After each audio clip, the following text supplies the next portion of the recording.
పెడదాం. మీకు తెలుసు మనం ఎందుకు కూడుకున్నామో. ఈ సమయంలో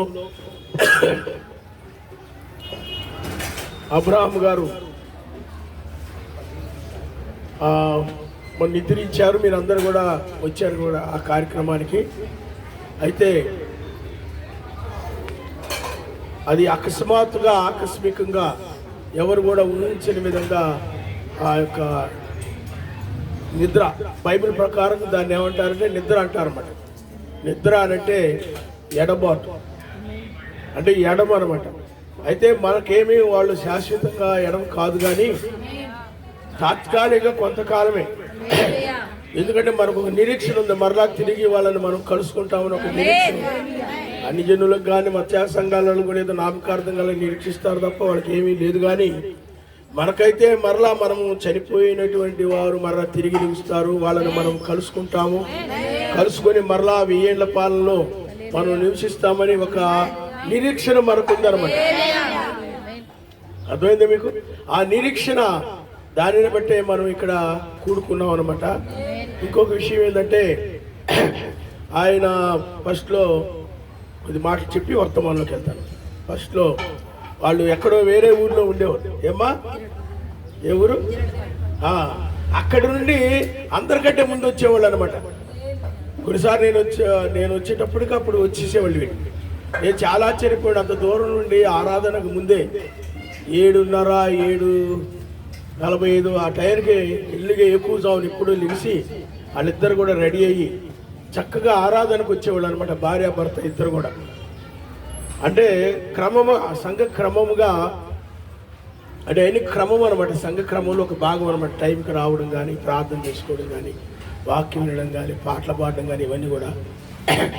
నేను చాలా ఆశ్చర్యపోయాను. ఎందుకంటే ఆ వయసులో కూడా ఈ కొంతమంది అయితే బద్దకిచ్చడం, లేకపోతే లేట్గా రావడం, ఆలస్యంగా రావడం, ఆ వయసులో అలా చేస్తారు. కానీ వాళ్ళు చక్కగా భార్య భర్త ఇద్దరు కూడా చక్కగా ఆ టైంకి ముందే ఉండేవారు అనమాట. నేను సహజంగా 7:30కి ఖచ్చితంగా ఉంటుంటాను అనమాట. ఎప్పుడైనా తప్ప ముందే ఉంటుంటాను. కొన్నిసార్లు కొంచెంసార్లు వెనక ముందు అలా అవుతుంటాను ఖచ్చితంగా. వాళ్ళు అప్పటికే వచ్చేవాళ్ళు అనమాట. నేను చాలా సంతోషపడేవాళ్ళు అనమాట. ఆ తర్వాత కూడా ఆయన, నేను వాక్యం చెప్తున్నప్పుడు ఆయన ఒక దర్శనాన్ని చూశారనమాట. ఆ దర్శనం ఏంటంటే, నీ వాక్యం చెప్తున్నప్పుడు ఈ తలభాగం నుండి ఇదంతా కూడా ఒక వెలుగు కమ్ముకొనడం చూసి, ఆరాధన అయిపోయిన తర్వాత నేను వెలుగుని చూశాను అలాగే మీరు వాక్యం చెప్తున్నప్పుడు అని అలాగే చెప్పేవాడు. వాక్యాన్ని ఏదైనా తెలియపోయిన విషయాలు నేర్చుకునేవాళ్ళు కూడా. ఆ తర్వాత మరలా ఒక రోజున ఎందుకు కొంచెం కొన్ని రోజులు రాలేదు. 2024 అనుకుంటా, 10 సంవత్సరాలు అనుకుంటా. ఎక్కువ జామున 4 గంటల టైంలో వచ్చాడు. మా ఇంటికి వచ్చి తలుపు తడితే ఎవరా అని చూశాను అనమాట. ఎందుకంటే మొత్తాన్ని భయపడ్డాడు. ఆ రోజు వచ్చి, పాస్టర్ గారు మీరు ఆయన దూత, మీరు సరస్వతిమంతుని దూత, మీరు ఆయన వర్తమానికుడు, క్షమించండి అని చెప్పి చాలా కన్నీరు గార్చి చాలా బాధపడ్డాడు అనమాట. ఏం పర్వాలేదు, మీరేమనుకోవద్దు, పర్లేదు, మేము మీ గురించి ప్రార్థన చేస్తున్నాం, మీరేమనుకోవద్దు అన్నాం. తర్వాత మళ్ళీ ప్రార్థనకు వచ్చాడు. తర్వాత మరలా కొంచెం ఆరోగ్యం అది సరిగా లేకపోవడం వల్ల రావట్లేదని మన వాళ్ళందరూ చెప్పారనమాట. శివర్లో కూడా నేను కలుద్దామని నోహు బ్రదర్ని అడిగాను అనమాట. బ్రదర్ని అడిగాను కలుద్దామని, అంటే కొంచెం బాగానే ఉన్నారు, పర్లేదన్నారు. కలుద్దామని అనుకున్నాం కానీ అవ్వలేదనమాట. అదే టైంలో నిద్రించారనమాట. రావాలని 2-3 సార్లు ప్రయత్నం చేశానమాట.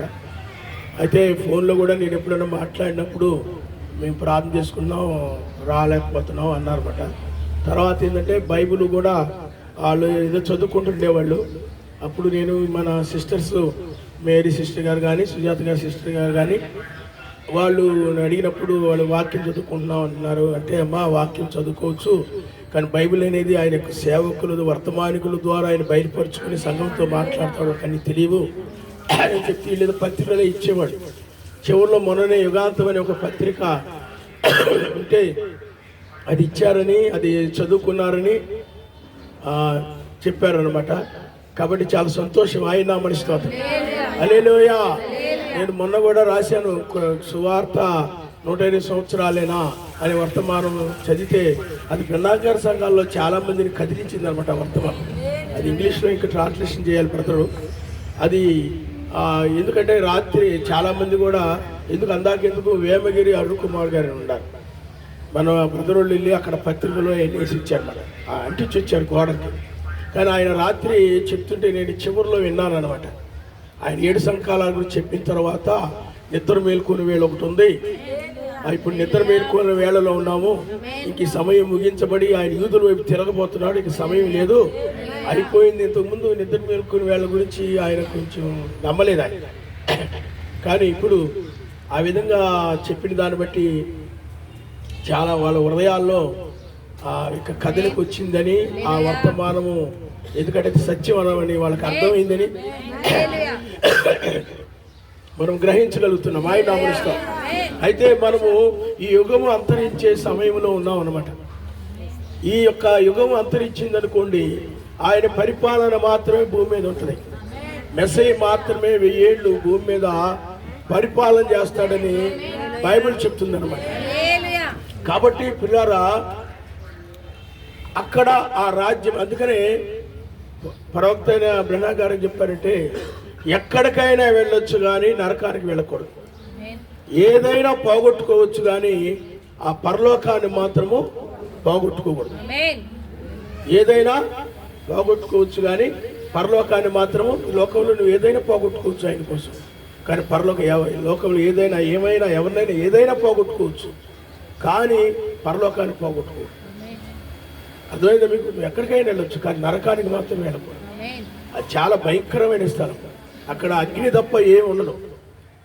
అందువల్ల పిల్లారా, చాలామంది ఏమనుకుంటారంటే ఈ లోకంలో మంచిగా జీవించానా లేదా, ఏదో గొప్పగా జీవించానా లేదా, ఏదో ఉన్నతంగా జీవించానా లేదా, అందరికంటే నేను మిగులుగా జీవించానా లేదా, అందరికంటే నేను ఎక్కువగా జీవించానా లేదా, ఏదో ఆ విధంగా లోకంలో అలాగ మంచిగా జీవించాము, లేకపోతే ఇలా జీవించాము, అలా జీవించాము, గొప్పగా జీవించాము అని లోకంలో ఈ గొప్పతనాల గురించి మాట్లాడుకుంటూ వీటిని చూసుకొని చాలా గొప్ప అయిపోతుంటారు అన్నమాట. మనుషులు డబ్బు చూసుకొని, ఉద్యోగాలు చూసుకొని, లేకపోతే వస్తువులు చూసుకొని, వాహనాలు చూసుకొని, ఇల్లు చూసుకొని, ఇవన్నీ చూసుకొని మనుషులు ఏమైపోతుంటారు చెప్పండి? లోకంలో గొప్ప అయిపోతుంటారు, ఇవే శాశ్వతం అనుకుంటుంటారు. కానీ పిల్లారా, మరణము తర్వాత మరణం అనేది ముగింపు కాదు. ఏమోనరా చనిపోతే ప్రాణం ఎట్టిపోద్దో, గాల్లో కలిసిపోద్దో, ఎవరు చూశారేంటి అని అనుకుంటారన్నమాట. కానీ మరణం అనేటువంటి ముగింపు కాదు. కానీ మరణము తర్వాత కూడా జీవితం ఉంది. మరణము తర్వాత కూడా నువ్వు జీవించిన మంచి జీవితాన్ని బట్టి, అంటే నిజమైనటువంటి సర్వశక్తిమంతుడు ఎవరో తెలుసుకొని నువ్వు మంచి జీవితాన్ని జీవించిన దానిని బట్టి ఆయన రాజ్యం, లేకపోతే నువ్వు జీవించిన చెడు జీవితాన్ని బట్టి నరకం అనేది రెండు ఉన్నాయి. అది బైబిల్ చెప్తుంది, అలాగే సైంటిస్టులు కూడా చెప్తున్నారు అన్నమాట. నరకం అనేది పరలోకం అనేది రెండు ఉన్నాయి. ఈ యొక్క క్రైస్తవులు నమ్మేది కూడా సత్యమే, అవి ఉన్నాయని కూడా వాళ్ళు చెప్తున్నారు అన్నమాట. కాబట్టి హబుల్ టెలిస్కోప్ ద్వారా పరలోక పట్టణాన్ని ఫోటో తీసి, హబుల్ టెలిస్కోప్ పరలోక పట్టణాన్ని ఫోటో తీసి కిందకు పంపడం కానీ, రష్యాలో నరకం అనేది బయటపడడం కానీ జరిగినాయి అనమాట.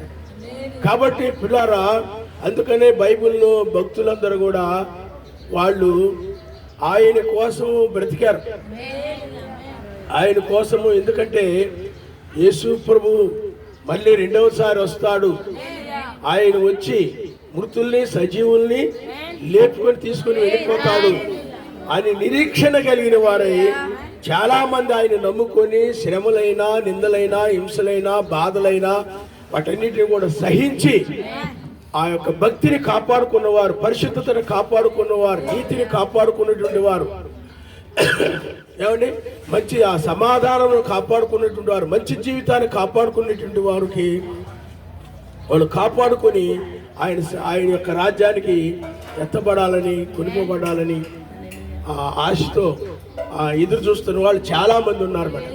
కానీ ఆ రెండవ రాకడ అనేటువంటిది మాత్రము బైబిల్ ఏం చెప్తుందంటే అది నీతిమంతులకి తెలుస్తుంది తప్ప ఆయన ఎన్నికలో ఉన్న వారికి తెలుసు తప్ప మిగతా వాళ్ళకి తెలియదని బైబిల్ చెప్తుంది. లేఖనాలు ఉన్నాయి ఆ విధంగా.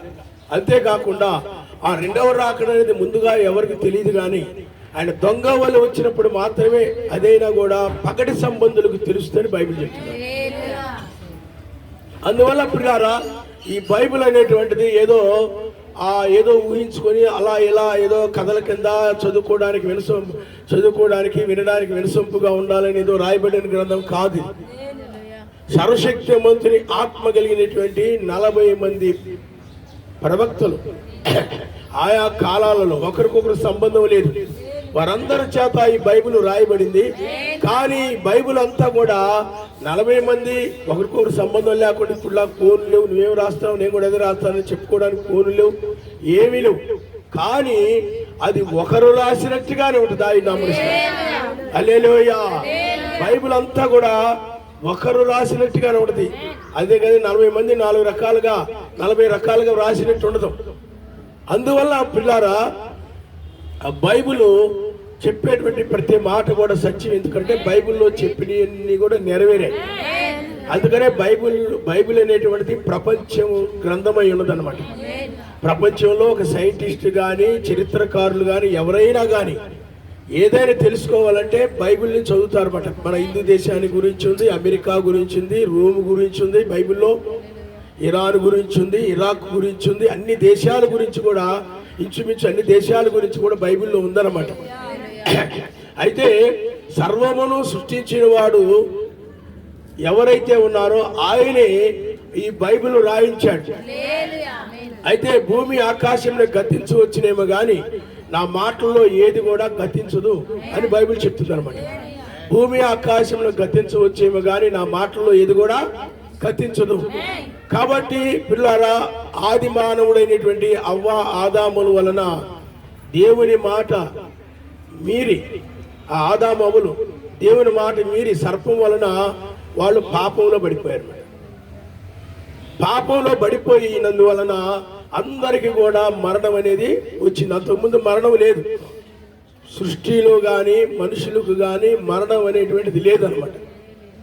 మరణం లేకుండా ఉన్నారు, అంతా కూడా మంచిగా ఉండేది. అప్పుడు మహిమ శరీరంలో ఉండేవారంటే మరణం లేనటువంటి శరీరం. హాస్పిటల్ లేవు, ఏ డాక్టర్లు లేరు, ఎవరు అవసరం లేదు. చాలా చక్కగా ఆరోగ్యముగా మరణం లేకుండా చాలా చక్కగా ఉండేవారు. ఎప్పుడైతే సర్వశక్తిమంతుని యొక్క మాటని లెక్క చేయకుండా వాళ్ళు ఆ మాటని మీరారో అప్పుడు ఆ మహిమ శరీరం పోయి ఈ మరణించే శరీరం వచ్చేసింది. అప్పటి నుండి సృష్టి కూడా మరణించడం ఆరంభించింది అనమాట, ప్రతిదీ కూడా. అందువల్ల ఆ కరుణా సంపన్నుడైన సర్వశక్తిమంతుడు ఆయన జాలి కలిగిన వాడు, కనికరమ కలిగిన వాడు, ఆయన పాపుల పట్ల కనికరమ కలిగిన వాడు, శత్రువుల పట్ల కూడా ఆయన కనికరమ కలిగిన వాడు, జాలి పడిన వాడు తప్ప ఏ విధమైనటువంటి విరోధమైన స్వభావం కలిగిన వాడు కాదు ఆయన. అందువల్లే మనందరి పట్ల కూడా ఆయన జాలిపడి కనికరపడి మరలా 2000 సంవత్సరాల క్రితము ఆ సర్వశక్తిమంతుడే శరీరధారిగా భూమి మీదకి వచ్చాడన్నమాట. అందులో బైబిల్ ఏం చెప్తుందంటే, తన ప్రజలు రక్తమాంసములు కలిగిన వారైనందున, తన బిడ్డలు రక్తమాంసములు కలిగిన వారైనందున ఆయన కూడా రక్తమాంసంలో పాలి భాగస్తుడయ్యాడు. కాబట్టి ఆయన దేనికి వచ్చాడనంటే ఏదో దుష్టుల్ని సంహరించడానికి, పాపులను నాశనం చేయడానికి కాదు, కానీ పాపంలో నశించి నరకానికి వెళుతున్నటువంటి వారిని ఆ నరకానికి వెళ్లకుండా రక్షించడానికి ఆయనే శరీరధారిగా భూమి మీదకి వచ్చి ఏ విధంగా పరిశుద్ధంగా జీవించాలి, ఏ విధంగా నీతిగా జీవించాలి, ఏ విధంగా యథార్థంగా జీవించాలి, ఏ విధంగా ప్రత్యేకంగా జీవించాలి, ఏ విధంగా సత్యముగా నడవాలి, తగ్గించుకొని నడవాలి, ఎలాగ దీనులుగా ఉండాలి, ఎలా క్షమించాలి, ఎలా సహించాలి, అన్ని విషయాలు కూడా తన జీవితంలో ఆయన నేర్పి ఆయన ఏమన్నాడంటే, నేనే మార్గము సత్యము జీవము, నా ద్వారా తప్ప ఎవరు కూడా తండ్రి యొద్దకంటే ఆయన ఎందుకు రాలేరన్నారు. అంటే ఆయనే శరీరధారిగా వచ్చి భూమి మీదకి వచ్చి, ఎందుకంటే పిలిపని ఆయన అడుగుతాడు, అయ్యా తండ్రి తండ్రి అన్నావు కదా, తండ్రి ఎవరో మాకు చూపించానంటే పిలుపు, నేను ఇంతకాలం మీ మధ్య ఉన్నాను కదా, మీరు నన్ను ఎరగరా, నన్ను చూసిన వాడు నా తండ్రిని చూసినట్టు అన్నాడు.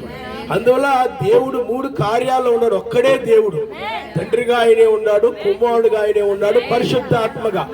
అంటే ఆయన మరలా మరణించి తిరిగి లేచిన తర్వాత ఆయనే పరిశుద్ధాత్మగా వచ్చి కుమ్మరించుకున్నాడు. కాబట్టి అయితే ఆయన ఈ పాప క్షమాపణ నిమిత్తము ఆయన గొర్రె పిల్లగా వచ్చి, అంటే దీనుడిగా వచ్చి రక్తము చిందించాడు. కాబట్టి మనకు ఆయన యొక్క రక్తము ద్వారా విమోచన కలుగుతుంది. కాబట్టి అందువలన ఆయన ద్వారానే నీకు పాప క్షమాపణ కలుగుతుంది. ఆయన నామములోనే పాప క్షమాపణ నిమిత్తం ప్రతి ఒక్కడు ప్రభు అయిన యేసుక్రీస్తు నామములో బాప్తిజం పొందమని బైబిల్ చెప్తున్నాను.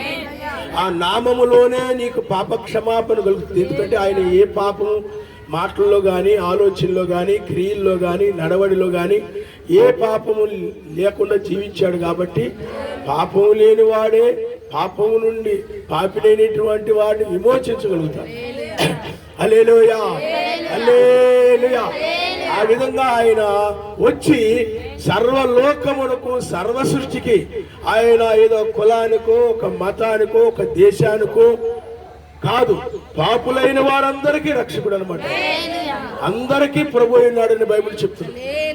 అందరికీ, పాపం చేసిన ప్రతి ఒక్కరికి కూడా. అందుకని ప్రపంచంలో మొత్తంలో కూడా పాపం చేసిన వారు అనేక మంది ఉన్నారు. కాబట్టి ఆ పాపాల నుండి విమోచించడానికి ఆయనే 2000 సంవత్సరాల క్రితము ఆయన భూమి మీదకి వచ్చి మన నిమిత్తం మరణించాడు. మన కోసం వచ్చాడు. ఆయన మన కోసం వచ్చి ఏ విధంగా జీవించాలో ఆయన నేర్పాడనమాట. కాబట్టి ఇప్పుడు మరలా 2వసారి వస్తానని కూడా చెప్పాడు అనమాట. అయితే ఆయన వెళ్ళబోయే ముందు కానీ, వెళ్ళిన తర్వాత కానీ కొన్ని విషయాలు చెప్పాడు అనమాట. అందుట్లో చాలా, ఏ గ్రంథముల్లో లేనటువంటిది, చాలా ప్రాముఖ్యమైనది ఏంటంటే క్షమించుట అని. ఆయన నామనిస్తాడు. హల్లెలూయా, హల్లెలూయా. అయితే ముందుగా మనం ప్రసంగి గ్రంథంలోకి వెళ్ళి కొన్ని విషయాలు, ఈ యొక్క నిద్రించిన వారి గురించి కానీ, మరణించిన వారి గురించి కానీ కొన్ని విషయాలు, కొన్ని వచనాలు మనం చూసి, ప్రసంగి గ్రంథము 7వ అధ్యాయము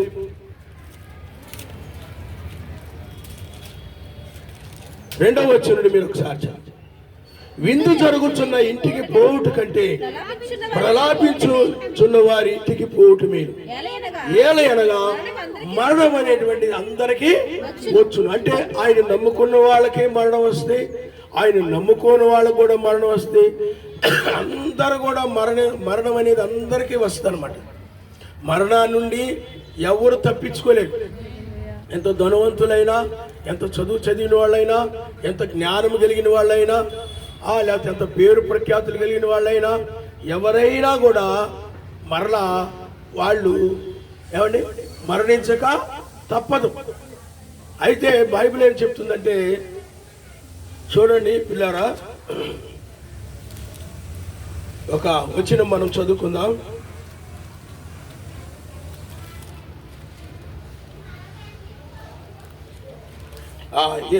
మీరు ప్రసంగి గ్రంథం 3వ అధ్యాయము 20వ వచనం.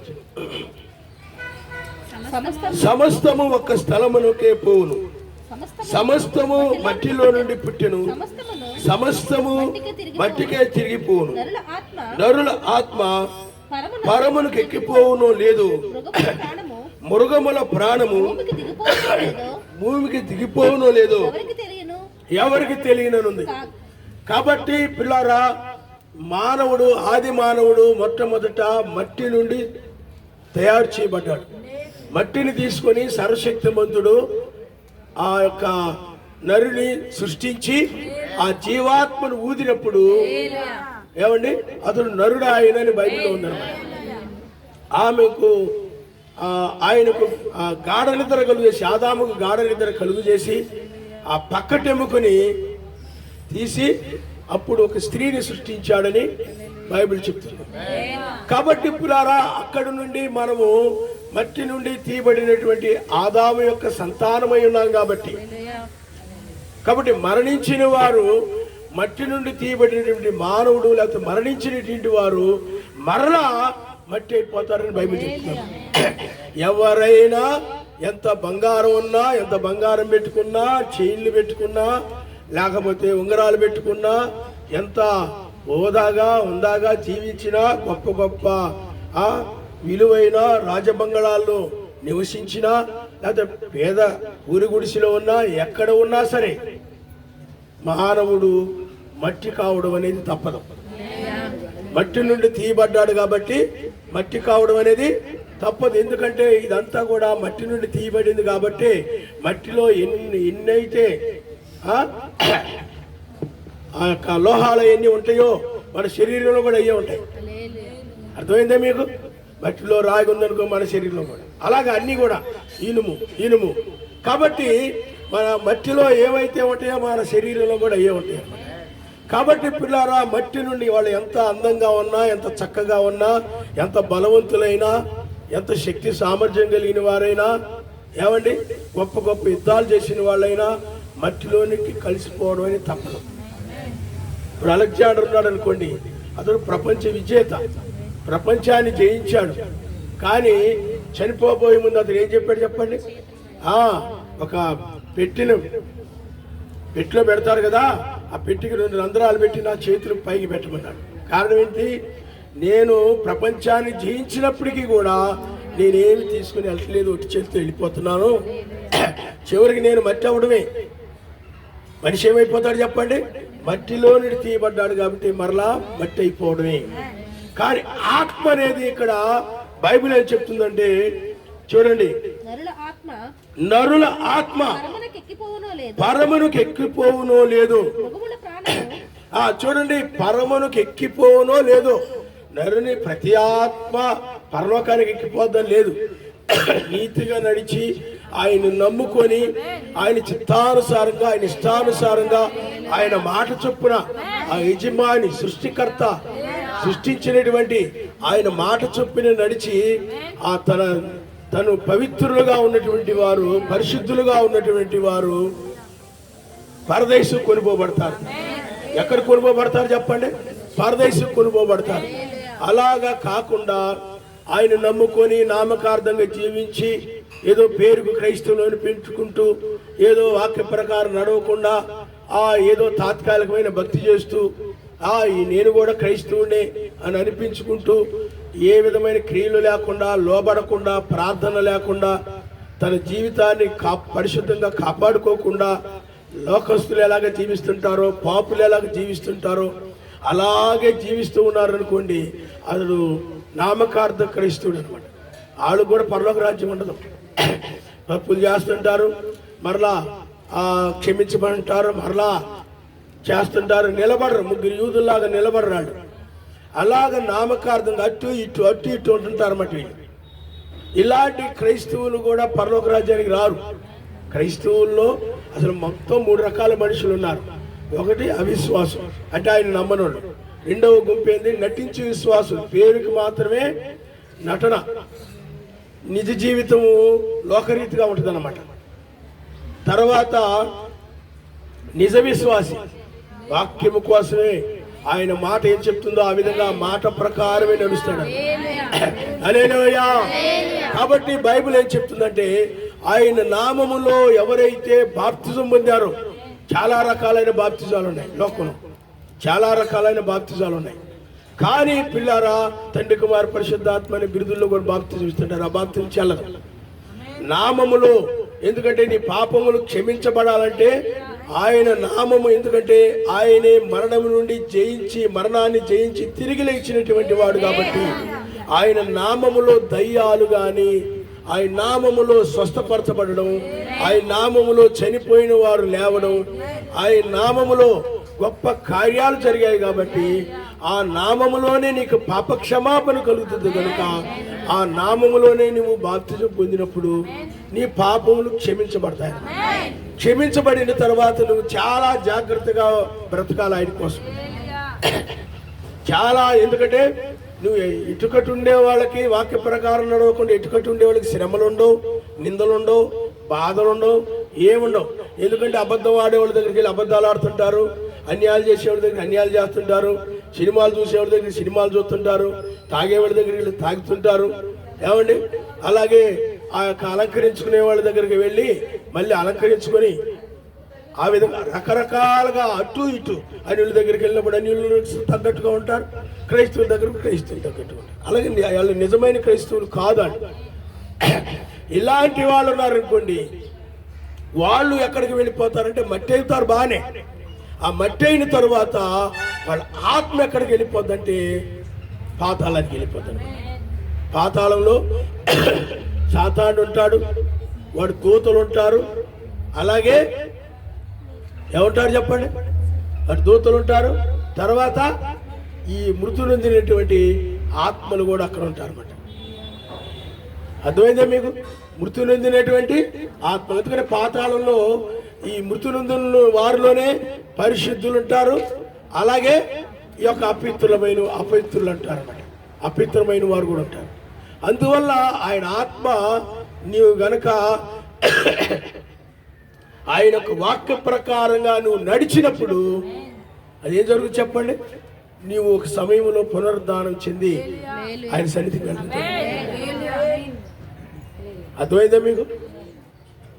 అందువల్ల పిల్లారా, మట్టి శరీరము, ఇది మట్టి శరీరము, మరలా తిరిగి ఇది మన్ను అయిపోతుంది కాబట్టి, ఇది ఎప్పుడొకప్పుడు నశించిపోతుంది కాబట్టి నువ్వు సర్వశక్తిమంతుని సన్నిధి కన్నా వెళ్ళాలి, లేకపోతే నువ్వు పాతాళానికన్నా వెళ్ళాలి. బైబిల్లో లాజరు ఉన్నాడు, పరిసేయుడు ఉన్నాడు. లాజరు ఎక్కడికి వెళ్ళాడు చెప్పండి? అబ్రాహాము దగ్గరికి వెళ్ళాడు. అలాగే పరిసేయుడు ఎక్కడికి వెళ్ళాడు? నరకానికి వెళ్ళిపోయాడు. ఎందుకంటే పరిసేయుడు తన ఇష్టం వచ్చినట్లు జీవించాడు అనమాట. అంటే అతడు మోషే ధర్మశాస్త్రం ప్రకారం నడవలేదు, ప్రవక్తలు చెప్పినట్టు చేయలేదు. అతడు నేను ధనవంతుడు కాబట్టి నాకు అన్నీ తెలుసు అనుకొని అతడు ఒక అహంకారం కలిగిన వాడై తన ఇష్ట ప్రకారం నడిచాడు. ఎవరి మాట వినకుండా, ప్రవక్తలు చెప్పిన మాట కూడా వినకుండా తన ఇష్టం వచ్చి నడిచి నరకంలో పడిపోయాడు. పడిపోయిన తర్వాత తన సహోదరులు ఆ మోషే చెప్పినట్లుగా నడవడానికి ఒకసారి లాజర్ను పంపమని అడుగుతున్నాడు అనమాట. అది భూమి మీద ఉన్నప్పుడు ప్రవక్తల మాట వినలేదు అతడు, లెక్క చేయలేదు అతడు. అందువల్ల అతడు ఎక్కడికి పోయాడు చెప్పండి? నరకానికి పోయాడు. లాజర్ ఎక్కడికి పోయాడు? అయితే మనకు కూడా ఈ సెకండ్ కమింగ్ లో అలా జరుగుద్ది అనమాట. రెండవ రాకడలో మృతులు లేపబడతారు, సజీవులు లేపబడతారని బైబిల్ చెప్తున్నారు. కాబట్టి మరణించినటువంటి వారు అయితే ఈ లోకంలోని వాళ్ళకి ఎక్కడికి పోతారో వాళ్ళకి తెలియదు. అందుకనే పిల్లారా, బైబిల్ చెప్తుంది అసలు అహంకారం అనేది చాలా ప్రమాదం. చూడండి ఒకసారి ప్రసంగి గ్రంథము 6వ అధ్యాయము 8వ వచనం. కార్యారంభము కంటే కార్యాంతము మేలు, అహంకారము గలవాని కంటే శాంత గుణము గలవాడు శ్రేష్ఠుడు. ఆత్రపడి కోపపడవద్దు, బుద్ధిహీనుల అంతరేంద్రియములందు కోపము సుఖ నివాసము చేయును. కాబట్టి ఇక్కడ ఆ బుద్ధిహీనుల్లో కోపం అనేది చాలా సుఖంగా నివాసం చేస్తుంది అనమాట. ఎప్పుడు కూడా హాయిగా ఉంటుంది అనమాట కోపం అనేది దయ్యానికి. ఈ బుద్ధిహీనుల్లో, బుద్ధిమంతులైతే దీర్ఘశాంతం కలిగి ఉంటారు. బుద్ధిహీనులు అయితే ఎప్పుడు కూడా ఏంది బగ బగ బగ బగ మండిపోతుంటారు అన్నమాట. ఎప్పుడు చూసినా కోపంతో మండిపోతుంటారు చాలామంది. వాళ్ళు బుద్ధిహీనులు. వాళ్ళల్లో ఈ కోపం అనేటువంటి ఆ లక్షణం, ఆ జబ్బు, అది ఏ తాత ముత్తాల దగ్గర ఎక్కడి వచ్చిందో వచ్చింది. అది ఇలా అంటుకుంటుంది. అది లోపల ఉండి ఏం చేస్తుందంటే వీళ్ళని చాలా సుఖంగా ఉంటుంది అనమాట. ఎందుకంటే వీళ్ళు దానికి అనుకూలంగా నడుస్తుంటారు అనమాట. వీళ్ళు దాని ఇష్ట ప్రకారం నడుస్తుంటారు అనమాట. అందుకని దానికి ఏమంటే హాయిగా ఇల్లే బాగుంది, ఈ వ్యక్తే బాగున్నాడు, చాలా చక్కగా ఉన్నాడు, ఎవరి మీద దూకాలి వాళ్ళ మీద దూకుతున్నాడు, చక్కగా ఏదైనా చెప్పినా కూడా కోపం పెట్టుకొని లోబట్టలేదు. కాబట్టి ఇతడు ఎందుకంటే అహంకారంలోనే కోపం ఎక్కువ ఉండదు. దీర్ఘశాంతం కలిగిన వారు వాళ్ళలో కోపం ఉండదు. అప్పుడు దీర్ఘశాంతం అనే దానికి అర్థం ఉండదు. కానీ కోపపడు కానీ పాపం చేయకూడదు ఉన్నది బైబిల్. వీళ్ళు అహంకారంగా నీళ్ళు చిన్నదానికి పెద్దానికి సొరసొరస ఎప్పుడు కూడా ఏందో చెప్పండి 60 మీద ఉంటారనమాట, ట్రాన్స్ఫార్మర్లో ఉంటారు, డేంజర్ అనమాట అది. ఎప్పుడు కూడా ఏం చేస్తాడు చెప్పండి, విద్యుత్ కరెంటు ప్రవహిస్తూ ఉంటుంది, మాట్లాడినా తాకినా షాక్ కొట్టేస్తాడు అంటే. అర్థమైందా? అందువల్ల అహంకారము కలిగి లోబడకుండా, ఆయన మాట వినకుండా, వాక్య ప్రకారం నడవకుండా, ఏమండి ఏదైనా చెప్పినా కూడా కోపం పెట్టుకొని, ఏమండి లోబడకుండా ఆ విధంగా ఉన్నటువంటి వారికి ప్రమాదం. అదే దీర్ఘశాంతము కలిగి ఆయన కట్టలను అనుసరిస్తూ చక్కగా నడిచేటువంటి వారికి ఆయన రాజ్యంలో చోటు ఆయన నామనిస్తాడు. హల్లెలూయా, హల్లెలూయా. అందుకని ఎప్పుడు కూడా ఇతడు దీర్ఘశాంతం కలిగిన వాడనే సాక్ష్యం సంపాదించుకోవాలి. అది కష్టం. కోపిష్టనే సాక్ష్యం సంపాదించుకోవడం సులువే. ఏదో తీసుకొని పగలగొట్టామనుకోండి సాక్ష్యం వచ్చేస్తుంది ఈజీలు సులువుగా. దీర్ఘశాంతం కావాలంటే ఏం చెప్పాలి? పరిశుద్ధాత్మకు సుఖంగా ఉండేది ఎక్కడంటే దీర్ఘశాంతము కలిగిన వారిలో పరిశుద్ధాత్మ సుఖంగా ఉంటుంది అన్నమాట. పరిశుద్ధాత్మ సుఖంగా ఉంటుంది. అందువల్ల పిల్లారా, మనం ఎప్పుడు కూడా ఆ విధంగా మనం దీర్ఘశాంతము కలిగిన వారంగా మనం కూడా ఆయన వలె ఉండాలి. ఇంకొక విషయం ఏంటంటే మెస్సయ్య కూడా మరణించాడు ఆయన కూడా. కానీ మరణించి ఆయన 3వ దినాన తిరిగి లేచాడు. అయితే 3వ దినాన ఆయన మరణించి 3వ దినాన ఆయన తిరిగి లేవడానికి కారణం ఏంటంటే చాలా ప్రధానమైన కారణము దీర్ఘశాంతం అన్నమాట. హల్లెలూయా, హల్లెలూయా. ఆయన మరణాన్ని జయించి తిరిగి లేవడానికి కారణం ఏంటి చెప్పండి? ఆయనకి ముళ్ళ కిరీటం పెట్టినప్పుడు దీర్ఘశాంతం వహించాడు. ఏమండి? అలాగే భుజం మీద శిలువ పెట్టినప్పుడు దీర్ఘశాంతం వహించాడు. కొడా దెబ్బలతో కొట్టినప్పుడు దీర్ఘశాంతం వహించాడు. ఉమ్మి వేసినప్పుడు, అంటే సహనం అనేటువంటిది ఎలా సహించాలో మనకు ఆయన నేర్పాడు అన్నమాట. కాబట్టి అందుకని ఆయన ఆ సమయంలో ఏం చేశాడంటే, సహనం కలిగిన వ్యక్తి ఎప్పుడు ఏం చేస్తాడంటే క్షమిస్తూ ఉంటాడనమాట. క్షమించావు అనంటే పిల్లారా, నువ్వు ఖచ్చితంగా నీవు ఆయన సన్నిధి చేరుతారు. మెస్సయ్య మరణాన్ని జయించి తిరిగి లేవడానికి చాలా ప్రాముఖ్యం. ఏ గ్రంథంలో లేనిది ఇదే. మిగతా గ్రంథాల్లో దుష్టుల్ని సంహరించడమే, పాపుల్ని నాశనం చేయడమే. కానీ పిల్లారా, ఇక్కడ బైబిల్ దగ్గరకు వచ్చేటప్పటికి ఇక్కడ బైబిల్ ఏం చెప్తుందనంటే, బైబిల్ క్షమాపణ గురించి చెప్తుంది అనమాట.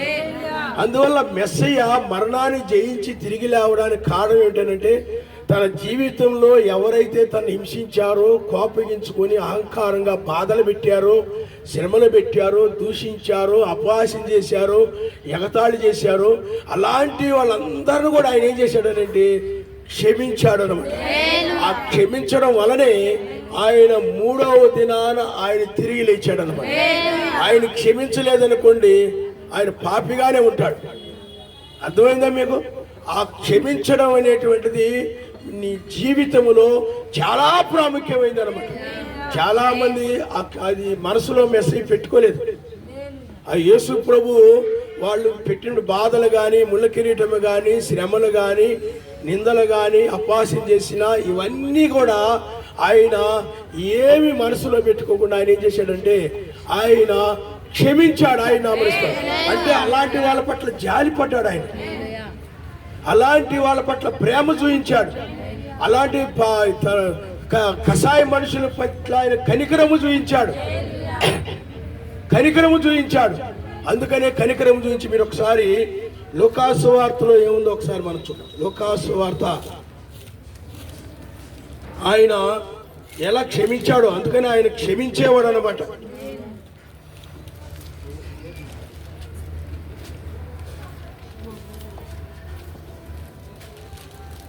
ఆ లూకాసు వార్త 23వ అధ్యాయం 34వ వచనం. 23వ అధ్యాయం 34వ వచనం. మెస్సయ్య, తండ్రి వీరేమి చేయుచున్నారు, వీరెరుగురు గనుక వీరిని క్షమించమని చెప్పాడు. ఆయన నామనిస్తాడు. వీళ్ళకి తెలియదు నాయన, సత్యం అంటే ఏమిటి తెలీదు, యథార్థం అంటే ఏమిటి తెలీదు, సృష్టికర్తవు నీవని తెలీదు, నీతి అంటే ఏమిటి తెలియదు, ప్రేమ అంటే ఏమిటో తెలియదు, కనికరం అంటే ఏంటో తెలియదు, వీళ్ళకి ఏమి తెలియదు నాయన, సహనం అంటే ఏంటో తెలియదు, ఏమి తెలియదు నాయన, వీళ్ళకి క్షమించిన ఆయన, ఎలాగ పరిశుద్ధత అంటే వీళ్ళకి తెలియదు, నీతి అంటే వీళ్ళకి తెలియదు, వీళ్ళకి క్షమించిన ఆయన అని చెప్పి ప్రార్థన చేశాడు. ఆయన నామముస్తాడు. హల్లెలూయా. కనుక మన జీవితంలో కూడా అలాంటి రోమా సైనికులు లాంటి వాళ్ళు, పరిసయ్యులు లాంటి వాళ్ళు, సద్దూకయ్యులు లాంటి వాళ్ళు, ప్రధాన యాజకులు లాంటి వాళ్ళు, మత సంబంధమైనటువంటి వారు, రకరకాలైన మనుషులు నీ జీవితంలో వాళ్ళు కూడా నిన్ను కూడా హింసించడము, బాధ పెట్టడము, తృణీకరించడము, లేకపోతే రకరకాలుగా ఉంటుంటారు వాళ్ళు కూడా. కానీ అలాంటి సమయంలో కూడా ఆయన ఏం చెప్పాడనంటే, ఇల్లారా ఆయన మీరు వాళ్ళని క్షమించమని చెప్పాడు అనమాట. వాళ్ళకి తెలియదు కాబట్టి. వాళ్ళు తెలిసిన వాళ్ళు అనుకోవచ్చు, వాళ్ళకి తెలియదు సత్యం అంటే ఏమిటి తెలియదు, మెసేజ్ గురించి తెలియదు, ఒక్కడని తెలియదు, ఆయన ఏమైనాడో తెలియదు. అది తెలియని వాళ్ళు నువ్వేం చేయాలి చెప్పండి. అందువలన మెస్సయ్య క్షమించాడు కాబట్టి ఆయన అదే మనసులో పెట్టుకుని ఉంటారు. మెస్సయ్య కూడా మరణాన్ని జయించి లేవడం. ఎందుకనంటే మెస్సయ్య అనగా యేసు ప్రభు ఆయన క్షమించాడు కాబట్టి చెడ్డవారిని, దుష్టులని, పాపులని, హింసించేవారిని వాళ్ళు ఏం చేస్తారో వాళ్ళకి తెలియదు. ఆయన క్షమించాడు కాబట్టి ఆయన మరణాన్ని జయించి తిరిగి లేచాడు. అందుకే ఆయన ఏం చెప్పాడనంటే, నీవు నీ పాపాలు క్షమించబడాలంటే, నీవు మరణాన్ని పాపములు క్షమించబడి నువ్వు మరణాన్ని జయించి తిరిగి లేవాలంటే, నీవు కూడా నాతో ఉండాలంటే, నీవు కూడా క్షమించినప్పుడే నీ పాపాలు క్షమించబడతాయి. అంతేగాని మెస్సయ్య వాళ్ళ మీద వీళ్ళ మీద మనసులు పెట్టుకుని లేడు, బాధపడుతూ లేడు, క్షమించాడు వాళ్ళు. అందువల్ల మనల పట్ల మనం పాపులుగా ఉన్నప్పుడు ఆయన ఎలాగైతే మన మీద జాలిపడి కషాయవారుగా ఉన్నప్పుడు, ప్రేమ లేని వారుగా ఉన్నప్పుడు, చెడ్డవారంగా ఉన్నప్పుడు మన పట్ల ఆయన జాలి కనికరము చూపించి మనల్ని వెతికి ఆయన రక్షించాడు, మనల్ని ఎలాగైతే క్షమించి ఆయన బిడ్డలుగా చేసుకున్నాడు, నువ్వు కూడా నిన్ను ఆయన క్షమించి, నిన్ను కనికరించి, నిన్ను ప్రేమించి నిన్ను ఆయన రక్షించాడు. కాబట్టి నువ్వు చెడ్డ వ్యక్తిగా ఉంటే నువ్వు కూడా జాలిపడి నీ మీద కనికరపడి నువ్వు కూడా అలాగే ఇతరుల పట్ల కనికరపడి జాలిపడి వాళ్ళని క్షమించే వ్యక్తిగా ఉండాలి. ఆయన నామముస్తాడు. హల్లెలూయా, హల్లెలూయా. అది క్షమించకుండా ఏ మాత్రము కూడా ఎదుటి వారి యొక్క పాపములు కానీ మనసులో ఏదుగురి పెట్టుకుని నిద్రపోకుండా బాధపడుతూ అలా ఇలా దొర్లుతూ ఏమండి ఎవరి మాట వినకుండా అలా గనక ఉన్నట్లయితే ఆయన నీ పాపములు కూడా క్షమించడని బైబిల్ చెప్తుంది. ఒకసారి మీరు రోమీలకు రాసిన క్షమించండి మార్కు సువార్త 11వ అధ్యాయం, మార్కు సువార్త 11వ అధ్యాయము 25వ వచనం. మీకు ఒకరి మీద విరోధమేమైనా కలిగి ఉండేలా మీరు నిలవబడి ప్రార్థన చేయనప్పుడెల్లను వారిని క్షమించుడి, అప్పుడు పరలోకమందున్న మీ తండ్రి మీ పాపములు క్షమిస్తాడు. అందుకే ఆయన ఇక్కడ ఏం చెప్తున్నాడనంటే, ఒకరి మీద విరోధం ఏమైనా కలిగి ఉండేలా మీరు నిలవబడి ప్రార్థన చేయనప్పుడు వారిని క్షమించుడి, అప్పుడు పరలోకమందున్న మీ తండ్రి మీ పాపలను క్షమిస్తాడు. అంటే నువ్వు క్షమించినప్పుడు ఎవరైనా ఏదైనా నీ మీద నిందలు వేయడం కానీ, దూషించడం కానీ, అపార్థం చేసుకుని కొన్నిసార్లు సరిగా అర్థం చేసుకోలేక ఏదో విధంగా తొందరపడి కానీ, అనాలోచన కానీ ఏదైనా నీకు విరోధముగా లేదా నేను ఇబ్బంది పెట్టి బాధ పెట్టినా శ్రమ పెట్టినా ఆయన ఏం చెప్తున్నాడంటే, నువ్వు గనక క్షమించినట్లయితే అప్పుడు నీ పాపములు కూడా ఆయన క్షమిస్తాడని బైబిల్ చెప్తున్నాడు. కాబట్టి ఒక మరణించిన వ్యక్తి పరలోక రాజ్యానికి చేరాలంటే, పైకి ఆయన రాజ్యానికి వెళ్ళాలంటే, ఆ దేశానికి చేరాలని అంటే, లేకపోతే మరణమును జయించి సమాధి నుండి లేవాలన్నా, సజీవులైనటువంటి వారు కూడా శరీరం మార్పు చెంది పైకి వెళ్ళాలన్నా కూడా ఏంటి చెప్పండి, క్షమించడం అనేటువంటిది నీ జీవితంలో ఉండాలి. క్షమించడం అనేది కనుక నీ జీవితంలో లేదనుకోండి, నీ పాపాలు కూడా ఆయన క్షమించడు. నువ్వు అలా దోషిగానే ఉండిపోతావు అనమాట, అపరాధిగానే ఉంటావు. ఇంకా అందువల్ల వెంటనే క్షమించి నువ్వు ప్రేమ కలిగి ఉండడమే. వెంటనే క్షమించి నువ్వేం చేయాలి చెప్పండి? ప్రేమగా ఉండాలి. ఎందుకంటే 1 రోజు 2 రోజులు 3 రోజులు వారం రోజులు అలా పెట్టుకుని ఉంటారు చాలా మంది. చెప్తున్నారు కదా, ఎందుకంటే వాళ్ళ హృదయంలో ఆ కోపం అనేది చాలా సుఖ నివాసం చేస్తున్నప్పుడు చాలా చక్కగా చాలా హాయిగా ఉంటుంది అన్నమాట దానికి. అందువల్ల సూర్యుడు అస్తమించే లోపు ఆ కోపం ఏమైపోవాలన్నది బైబిల్లో నీకు ఉండకూడదని ఉంది. అందువల్ల నరుని కోపము నీతిని నెరవేర్చుంది. కాబట్టి నువ్వు వెంటనే క్షమించి ప్రేమగా ఉండాలి, అందరితో సమాధానంగా ఉండాలి. ఏ విధంగా విరోధంగా లేకుండా సమాధానంగా ఉండాలి తప్ప ఏ మాత్రం కూడా క్షమించకుండా మనసులో పెట్టుకున్నావు అనుకోండి, ఎవరినైనా నువ్వు క్షమించకుండా ఏదో ఒక మరణించావు అనుకోండి, ఏదో ఒక ప్రమాదం వల్ల దాని వల్ల దీని వల్ల తెగులు వల్ల వ్యాధి వల్ల మరణించావు, పరలోక రాజ్యం ఉండదు. అందుకని నువ్వేం చేయాలి? ఏది కూడా మనసులో పెట్టుకోకుండా క్షమించాడు. అందుకని మెస్సయ్య కూడా ఆయన ఇతరులు క్షమించాడు కాబట్టి, వాళ్ళ పాపములు క్షమించాడు కాబట్టి, అందరూ కూడా వీళ్ళేమి చేస్తారు వీళ్ళకి తెలియదు, ఆయన క్షమించాడు కాబట్టి ఆయన లేచాడు. 3వ దినాన్ని ఆయన చేశాడు చెప్పండి, తిరిగి లేచాడు. అలాగే 2000 సంవత్సరాల్లో అపోస్తలులు కానీ లేకపోతే ప్రవక్తలు కానీ కాపరులు కానీ ఉపదేశకులు కానీ సువార్థికులు కానీ వీళ్ళందరూ కూడా పిల్లారా వాళ్ళు కూడా క్షమించిన వారే. అందుకని పౌలు గారు ఎఫెసీయులకు కొలసీలకు రాసిన పత్రికలో మాట చెప్తున్నాడు అన్నమాట. కొలసీలకు రాసిన పత్రిక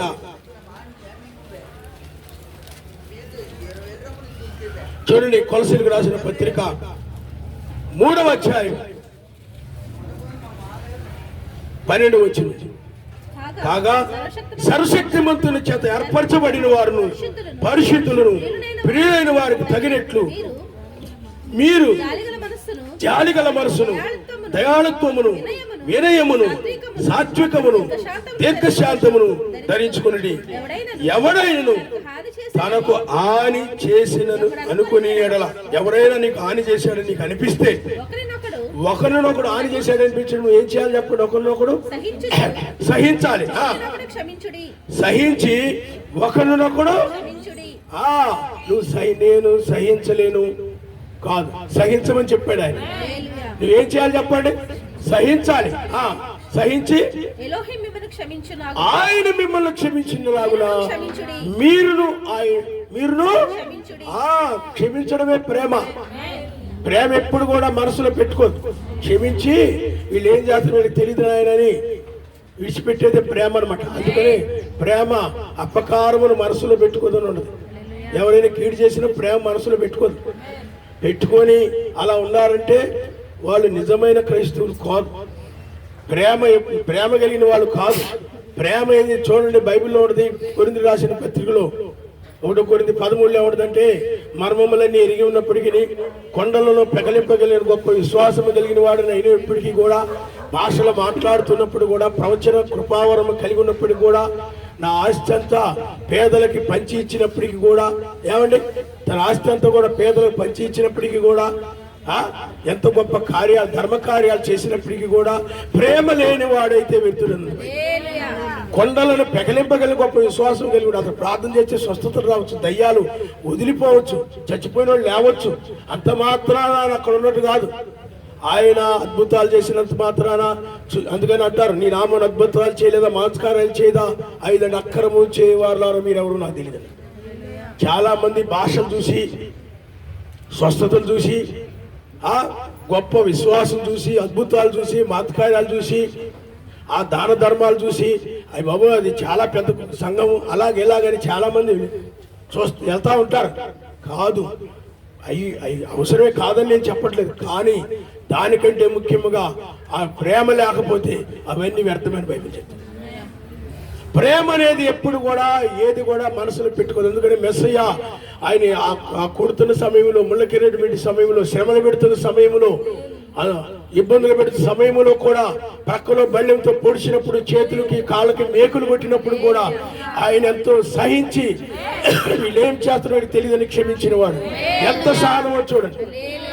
కానీ నిన్ను ఎవరైనా చిన్న మాట అనగానే ముఖం అలా తిప్పుకుంటాం, ఇలా తిప్పుకుంటాం, వాళ్ళు తెలిసి వెళ్ళిపోతుంటాం, వీళ్ళు తెలిసి వెళ్ళిపోతుంటాం, వందనాలు చెప్పవు, పలకవు, వాళ్ళకి యోగక్షేమాలు అడగవు, ఏమి మాట్లాడవు. పిల్లారా, ఈ కారణం ఏంటి? హృదయంలో నువ్వు ఆ కోపం మీద పెట్టుకుని ఉన్నావు. అది ఉండకూడదు. బైబిల్ అదే చెప్తుంది, ప్రేమ అని పెట్టుకోదు. ప్రేమ క్షమించి సమాధానాన్ని, అది ఐక్యతను కోరుకుంటున్నది. ప్రేమ ఎప్పుడు కూడా సమాధానంగా ఉండాలని కోరుకుంటుంది. ఇంకెవరైనా తెలిసి తెలియక పాపులుగా ఉండి అలా ఇలా ఏదైనా వాక్యానికి విరుద్ధంగా ఉంటే సహిస్తూ క్షమిస్తూ అలాగా ఆ యొక్క ఆయన దగ్గరికి నడిపించేటువంటి ప్రయత్నం చేస్తామట. ఆయన నామనిస్తాం. హల్లెలూయా, హల్లెలూయా. అందుకని బైబిల్ చెప్తుంది, అందువలన పిల్లలు క్షమించుడు అనేటువంటిది గనక అది నువ్వు ఎంత భక్తి చేసి ఎన్ని చేసినా, ప్రార్థనలు చేసినా, లేకపోతే బైబిల్ దివారాత్రి చదువుతున్నా, బైబిల్ అంతా తెలిసి ఉన్నా, బైబిల్ ట్రైనింగ్ చేసి ఉన్నా, నీవు ఎన్ని చేసి ఉన్నప్పటికీ కూడా నీవు ప్రేమ కలిగి క్షమించడం అనేది కానీ నీ జీవితంలో లేకపోతే నరకానికి వెళ్ళిపోవడం మరొక మార్గం లేదు. అది నేను చెప్పడం కాదు, బైబిల్ చెప్తా ఉంది. నీ ఇంట్లో వాళ్ళైనా క్షమించాలి, బయట వాళ్ళని క్షమించాలి, నీ సహోదరుని క్షమించాలి, అక్క చెల్లెళ్ళైనా అన్నదమ్ములైనా ఎవరైనా కూడా నువ్వేం చేయాలి చెప్పండి. నీకు ఏదైనా విరోధంగా చేసినట్లయితే, నేను ఏదైనా బాధ పెట్టి క్షమించాలి. ఎందుకు చెప్తున్నానంటే మరణం అనేది ఎప్పుడు వస్తుందో తెలియదు. మరణం అనేది ఎప్పుడు వస్తుందో, మరణం అనేటువంటి దానికి వయసుతో సంబంధం లేదు. చిన్నవాళ్ళు లేరు, పెద్దవాళ్ళు లేరు, మధ్య వయస్కులు లేదు, ఎలాంటి వాళ్ళైనా. అందుకనే ముగింపు అనేది చాలా ప్రాముఖ్యంగా ఉండాలి. ఒక పాపముతో మరణించారనుకోండి, పరలోక రాజ్యం. అందుకనే ప్రతి విషయంలో కూడా చాలా జాగ్రత్తగా ఎవరినైనా కూడా క్షమించకపోతే వాళ్ళ ఇంటికైనా వెళ్ళి క్షమించి వాయిదా వేయకూడదు. దీన్ని క్షమించడం అనేది ఏం చేయకూడదు చెప్పండి, వాయిదా వేయకూడదు. అందుకని క్షమించకుండా ఎక్కడైతే ఉంటారో, మనసులో ఎక్కడైతే పెట్టుకుంటుంటారో, క్షమించకుండా ఒకరి పట్ల ఎక్కడైతే ప్రేమ ఉండదో అక్కడ కలహాలు, గొడవలు, విరోధాలు, పంతాలు, పట్టింపులు ఇవన్నీ ఉంటుంటాయి అన్నమాట. అందువల్ల పిల్లారా, బైబిల్ చెప్తుందంటే ఎవరైనా మీకు హాని చేశాడు అనిపించుకోండి, నాకు హాని చేశాడు కాబట్టి నేను ఊరుకోను, ఆ సంగతి తేలుస్తాను, నేను వదిలిపెడతాను అనుకున్నావా, ఎలాగని అన్నాడు అనుకోండి, క్షమించకుండా పోగొట్టుకుంటాడు పరలోక రాజ్యం. సహించాలి నువ్వు. ఎందుకు నువ్వు అన్ని లోకస్తులాగా ఏమి తెలియని వాళ్ళలాగా ఉండకూడదు. నువ్వు తెలియని వాళ్ళు నువ్వేం చేయాలి, వీళ్ళకి ఏం తెలియదు నాయన, క్షమించు నాయనా. నీ ఇంట్లో వాళ్ళు కూడా తెలియని స్థానంలో ఉండి, తెలియని స్థితిలో ఉండి అజ్ఞానంగా నడుస్తున్నారు అనుకోండి, పిల్లలు కావచ్చు, పెద్దవాళ్ళకి ఎవరైనా కానీ ఎక్కడ నీకు విరోధంగా అంటే నీకు బాధ పెట్టే విధంగా నడిచారనుకోండి, క్షమించు. క్షమిస్తేనే మెస్సయ్య అంతటి వాడే క్షమించాడు. ఆయన క్షమించాడు. ఎందుకని? ఆయన క్షమించాడు కాబట్టి నేను క్షమించినట్లుగానే మీరు కూడా క్షమిస్తేనే మీ పాపాలు నేను క్షమిస్తాను. నువ్వు క్షమించకుండా పెట్టుకున్నావు అనుకో, నీ విషయంలో కూడా అలాగే పెట్టుకుంటాడు. నువ్వు వాళ్ళ దోషి, వీళ్ళు పాపులు అని తృణీకరిస్తూ నేను నీతిమంతురాలు అనుకుంటూ నువ్వు గనక వీళ్ళకేమి తెలియదని క్షమించకుండా కనుక నువ్వు అలా ఉన్నావు అనుకో, నీ విషయంలో కూడా నువ్వు దోషివి, నువ్వు అపరాధివని ఉంటాడు. ఎదుటి వారి పట్ల చూయించే ప్రేమే నీ పట్ల ఆయన చూయిస్తాడు. ఎదుటి వారిని ద్వేషిస్తుంటే నీ పట్ల కూడా ఆయన అదే పెడతాడు. ఎదుటి వారిని దీవిస్తే నేను ఆయన దీవిస్తాడు. ఎదుటి వారిని ఆశీర్వదిస్తే నేను ఆయన ఆశీర్వదిస్తాడు. ఏ విత్తుతావో దాన్నే నువ్వు కోసుకుంటావు. హల్లెలూయా, హల్లెలూయా. కాబట్టి నా జీవితం నా ఇష్టం, నా ముఖం నా ఇష్టం వచ్చి నేను ఉంటా, చిరుబిరులాడుతూ ఉంటా. మీకెందుకు, నా సంగతి మీకెందుకు, నా గొడవ మీకు. ప్రేమ కలిగి చెప్తున్నాం అలా ఉండకూడదని. ప్రేమ కలిగిన వ్యక్తిగా ఉండాలి. ప్రేమ ఏది కూడా మనసులో పెట్టుకోదు. ప్రేమ సహిస్తుందని బైబిల్ చెప్తుంది. ప్రేమ ప్రేమ ప్రేమ అది మాత్రమే నిన్ను ఏ క్షణంలోనైనా ఇలారా మరణించినా, అంటే జనరల్గా చెప్తున్నాను అనమాట, ఏదో అలా ఉండాలని కాదు నా అభిప్రాయం. జనరల్గా వర్తమానం అర్థం అవడానికి చెప్తున్నా. ఆయన సన్నిధిలో నీకు సీట్ ఉంటుంది, ఆయన నామనిస్తాడు. అందుకనే మనల్ని భూమి మీద జీవించమంది ప్రేమ కలిగి జీవించమని చెప్పాడు తప్ప ఎక్కడ కూడా కోపాలు పెట్టుకుని కక్షలు పెట్టుకుని జీవించమని చెప్పలేదు. సమాధానంగా ఉండమన్నాడు. ప్రేమ. అందుచేత పిల్లారా, ఆ ప్రేమ కలిగి మెస్సయ్య వాళ్ళ పట్ల ప్రేమ చూపించాడే తప్ప, ప్రేమ చూపించి క్షమించాడే తప్ప ఏ విధంగా కూడా వాళ్ళని ఏమీ చేయలేదు. కీడుకు ప్రతి కీడు చేయొద్దని కూడా బైబిల్ చెప్తుంది. ఎవరైనా కీడు చేసినా ప్రతిగా కీడు చేయొద్దని బైబిల్ చెప్తుంది. హాని చేసినా కానీ ప్రతిగా హాని చేయొద్దని బైబిల్ చెప్తుంది. అందువలన పిల్లారా, కీడుకు ప్రతి కీడు చేయక మేలు చేసే నువ్వు కీడుని చేయించాలి. మేలు చేసే. వాళ్ళు కీడు చేశారు కాబట్టి నేను కూడా కీడు చేస్తాను, కుదరదు. వాళ్ళు కీడు చేసిన నువ్వేం చేయాలి చెప్పండి? నువ్వు ప్రేమ చూయించి, అప్పుడు ఎప్పుడైతే నువ్వు ప్రేమను చూపిస్తావో ఆ కీడు చూసి చేసిన వాళ్ళు కూడా నీ ప్రేమను బట్టి పశ్చాత్తాపడాలి. హల్లెలూయా. అయ్యో నేను ఎందుకు కీడు చేశాను, ఏదో కీడు చేశాను కాబట్టి నాకు ప్రతిగా కీడు చేస్తాడు అనుకున్నానే. అలా చేయకుండా నాకు మేలు చేస్తున్నాడు, నేను కీడు చేస్తున్నాడు మేలు చేస్తున్నాడే. చిచి ఇలా మేలు చేసే ప్రేమ చూపించే వ్యక్తి పట్ల నేను కీడుగా వ్యవహరించడం అనేది చాలా తప్పు అని తనకు తాను తన తప్పును తను తెలుసుకునేలాగా చేసేదే కీడుకు ప్రతి కీడు చేయకుండా మేలు చేసే వ్యక్తి మాత్రం. హల్లెలూయా. తన తప్పు తను తెలుసుకోవాలంటే కొట్టుడు ద్వారా, తన్నుడు ద్వారా, గుద్దుడు ద్వారా, పొరుడు ద్వారా, గొడవలాడుకోవడం ద్వారా ఆ విధంగా వాళ్ళ తప్పులు వాళ్ళు తెలుసుకోరు. వాళ్ళ తప్పును వాళ్ళు తెలుసుకోవాలంటే, కీడు చేసినా పాపం చేసినా ఏదైనా వాళ్ళు తెలుసుకోవాలంటే నీ ప్రేమ ద్వారానే తెలుసుకుంటారు. నువ్వు మేలు చేయడం ద్వారానే వాళ్ళు తెలుసుకుంటారు. ఎంతగా నువ్వు మేలును చేస్తావో, ఎంతగా ప్రేమను కుమ్మరిస్తావో కుమ్మరించు. ఇంత ప్రేమించేటువంటి వారిని నేను హాని చేసింది అని పశ్చాత్తాపడుతున్నాడు. హల్లెలూయా. కాబట్టి పిల్లారా, ఆ యొక్క మరణమును జయించేది ఎవరు అని అంటే పిల్లలు క్షమించేటువంటి వారి. వాళ్ళ పాపాలు కూడా పైన పడతాయి కాబట్టి వాళ్ళు వస్తారు. అందుకని ఓర్పు ఉండాలి. క్రైస్తవులకున్న ఓర్పు సహనము ఎవరికి ఉండదు. ఎందుకంటే మెస్సీ శరీరం నుండి తీయబడ్డారు కాబట్టి, ఆయనకు వధువుగా పిలువబడుతున్నారు కాబట్టి, అందుచేత ఆయనలో ఉండే లక్షణాలే నీలో కూడా ఉంటాయి అన్నమాట.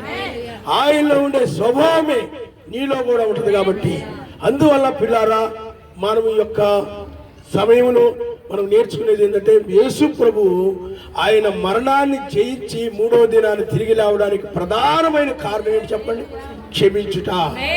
క్షమించాడు కాబట్టి, అలాగే మనల్ని కూడా మీరు కూడా క్షమించుడి, అప్పుడు మీ పాపములు క్షమించబడతాయి.